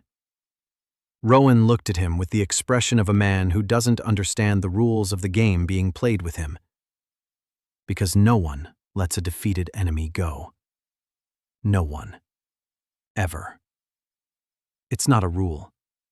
It's the law of the world in which they both live. Aiden stood up. Said he'd show him the city. Tomorrow. When Rowan could walk. He went out. Stopped at the threshold and said one more thing. He said that 11 masters had died yesterday. That he knew each one by name. That he had made a splint for one of them. That if Rovane wanted to understand what had bound these people together, he should remember the number 11. Because these 11 men had stood against his army not because they were ordered to, but because behind them stood their children and their wives and their homes and their smelter and their bulls and everything they had built over the past year. They stood for what was theirs. not for the prince, for what was theirs. For the next 3 days, Rowan walked through Coldhaven, with Aidan, with guards who kept their distance. He saw the smelter, the coke ovens, the water wheel, the model shop, Lean's apothecary, Agna's warehouses, the library Aidan had begun building for Caitlin, the wall with the plaques bearing the names of the craftsmen. Everyone who worked, who built, who lived here. He saw Marin assembling a new guard, and how 2 apprentices worked alongside her, and how she taught them not by ordering, but by showing. He saw Lean treating a wounded soldier from her own army, the very same one she had considered an enemy yesterday. Today she was stitching up the wound on his shoulder and giving him herbal tea, and she didn't ask whose side he was on. He saw how Noelle Park sat at the workbench and drew. She was drawing a part for Bull 5. She was 17, an orphan, from a mining town. A year ago she couldn't read or write. Now she read blueprints and made calculations, and Marin trusted her with the bearings. He saw how Torvin, a carpenter, a former bellows pump operator, climbing out of the Guardian 1 cab and wiped the sweat from his brow and smiled because the machine was working and he was alive inside it, and everyone around him was alive. On the 3rd day, Rovain came to Aidan. He sat down. He was silent for 5 minutes. Then he said that he hadn't lost a battle. He had lost an era. That what Aidan had built couldn't be destroyed by a sword, because it wasn't walls or machines. It was knowledge, in minds, in hands, in Marin's notebooks, in Lien's pharmacy, in Noelle's blueprints. Coldhaven could be burned. Aidan could be killed.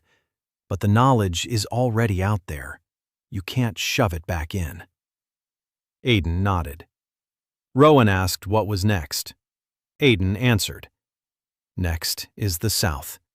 Next is the capital. Next is Cassian. But not war. He won't lead an army to the capital.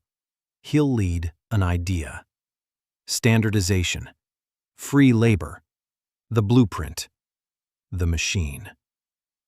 He would not come as a conqueror. He would come as the man after whom the world could never go back to the way it was.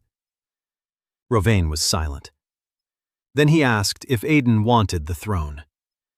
Aidan replied that the throne was a side effect. His goal was Coldhaven, and those who believed in him there first. Rovain left on the 4th day, alone, on the horse they had given him, southward. To Cassian or not? Aidan didn't know, and he didn't try to control it. He had done what he could. He had shown the way. The rest was up to Rovain. That evening, after Rovain's departure, there was a feast in Coldhaven. Not a big one, not a noisy one. Tables in the square in front of the smelter. Meat, bread, sauerkraut. A decoction of Lien's herbs, hot, strong, smelling of mint and something bitter that Lien added for health. 400 people sat at the tables, minus 11. 11 empty seats, with name tags carved by Torvin, standing on the table in front of empty plates. They won't be cleared away, ever. Aidan sat at the head of the table, in his chair. To his right, Holt Bran, the old blacksmith, who once brought him a crooked knife, who took off his hat when the knife straightened, who called him a master, not a prince, who stood on the barricade with a sword and was wounded in the thigh, and now sat with his leg bandaged, eating meat and saying nothing. To his left was Mirren, who had sketched his head in her notebook, who had assembled the guard with her own hands, who had stood in the Golem's cockpit while the berserkers pounded on the walls, who I never once in the whole year told him he was a good man. Because she didn't need words. She needed blueprints and work, and his head and his hands, and everything that grew between them, nameless and unhurried. The rest sat at the tables. Soren Khan, the quiet one, with 2 sabers under her chair. She wasn't eating.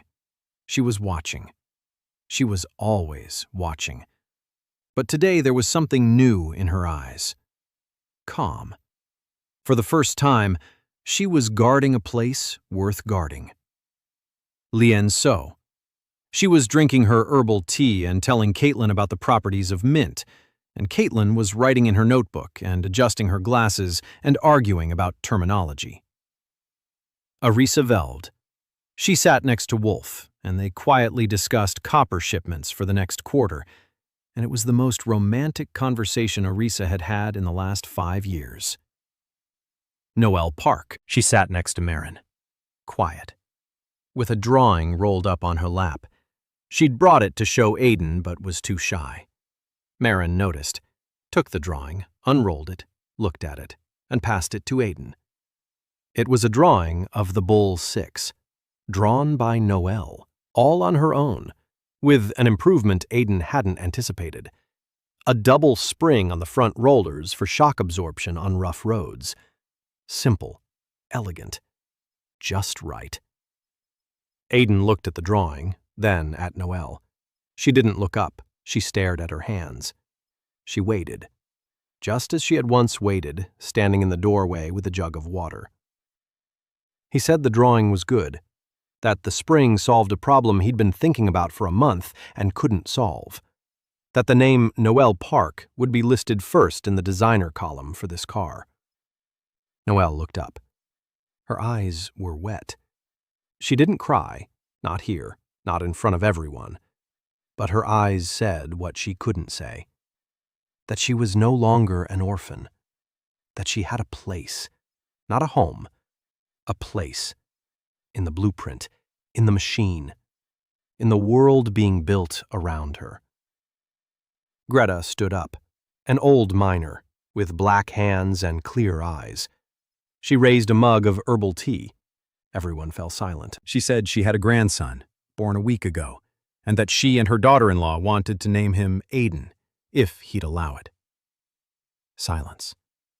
Aiden was silent. 10 seconds, 15. The square was silent along with him. 400 minus 11. Everyone silent. Then he spoke softly. He said to name him whatever they wanted. Just let him have whole arms and whole legs. Master Greta. He'll teach him the rest. Half the square was crying. Marin sat beside him. She wasn't crying. She placed her hand on his shoulder, for the first time all year, gently, for a second. Then she took it away. That was enough. Aiden sat in his chair and looked out at the square, at the people, at the candles, at the smoke from the smelter rising into the dark sky, at the guardians standing at the gates, black silhouettes in the light of the torches, at Marin's notebook lying on the table next to his elbow. Full, filled with writing, his thoughts on paper, his knowledge in the hands of strangers, who would no longer be strangers, who were no longer strangers.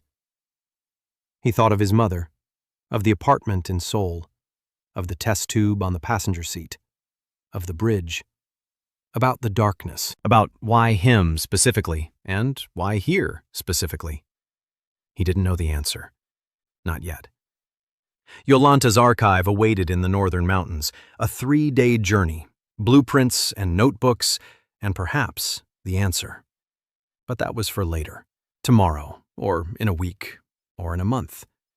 Right now, he sat at a table with people who were building the world he had imagined, who believed in him, in what he had shown them, in sulfur-free steel, in a machine that breathes steam, in a blueprint bearing your name, in the fact that a master is not one who is ordered, a master is one who knows. The night was warm, the first warm night after winter. The candles were melting. Children slept in their mother's arms. The bulls stood by the smelter, cooling down, their metal crackling in the silence. Aiden, Cale, Varan, Ethan Park, engineer, prince, cripple, master. He watched the fire and, for the first time, wasn't calculating. Not formulas, not temperatures, not tolerances. For the first time in a year, he just sat there, breathing, and was here. Home.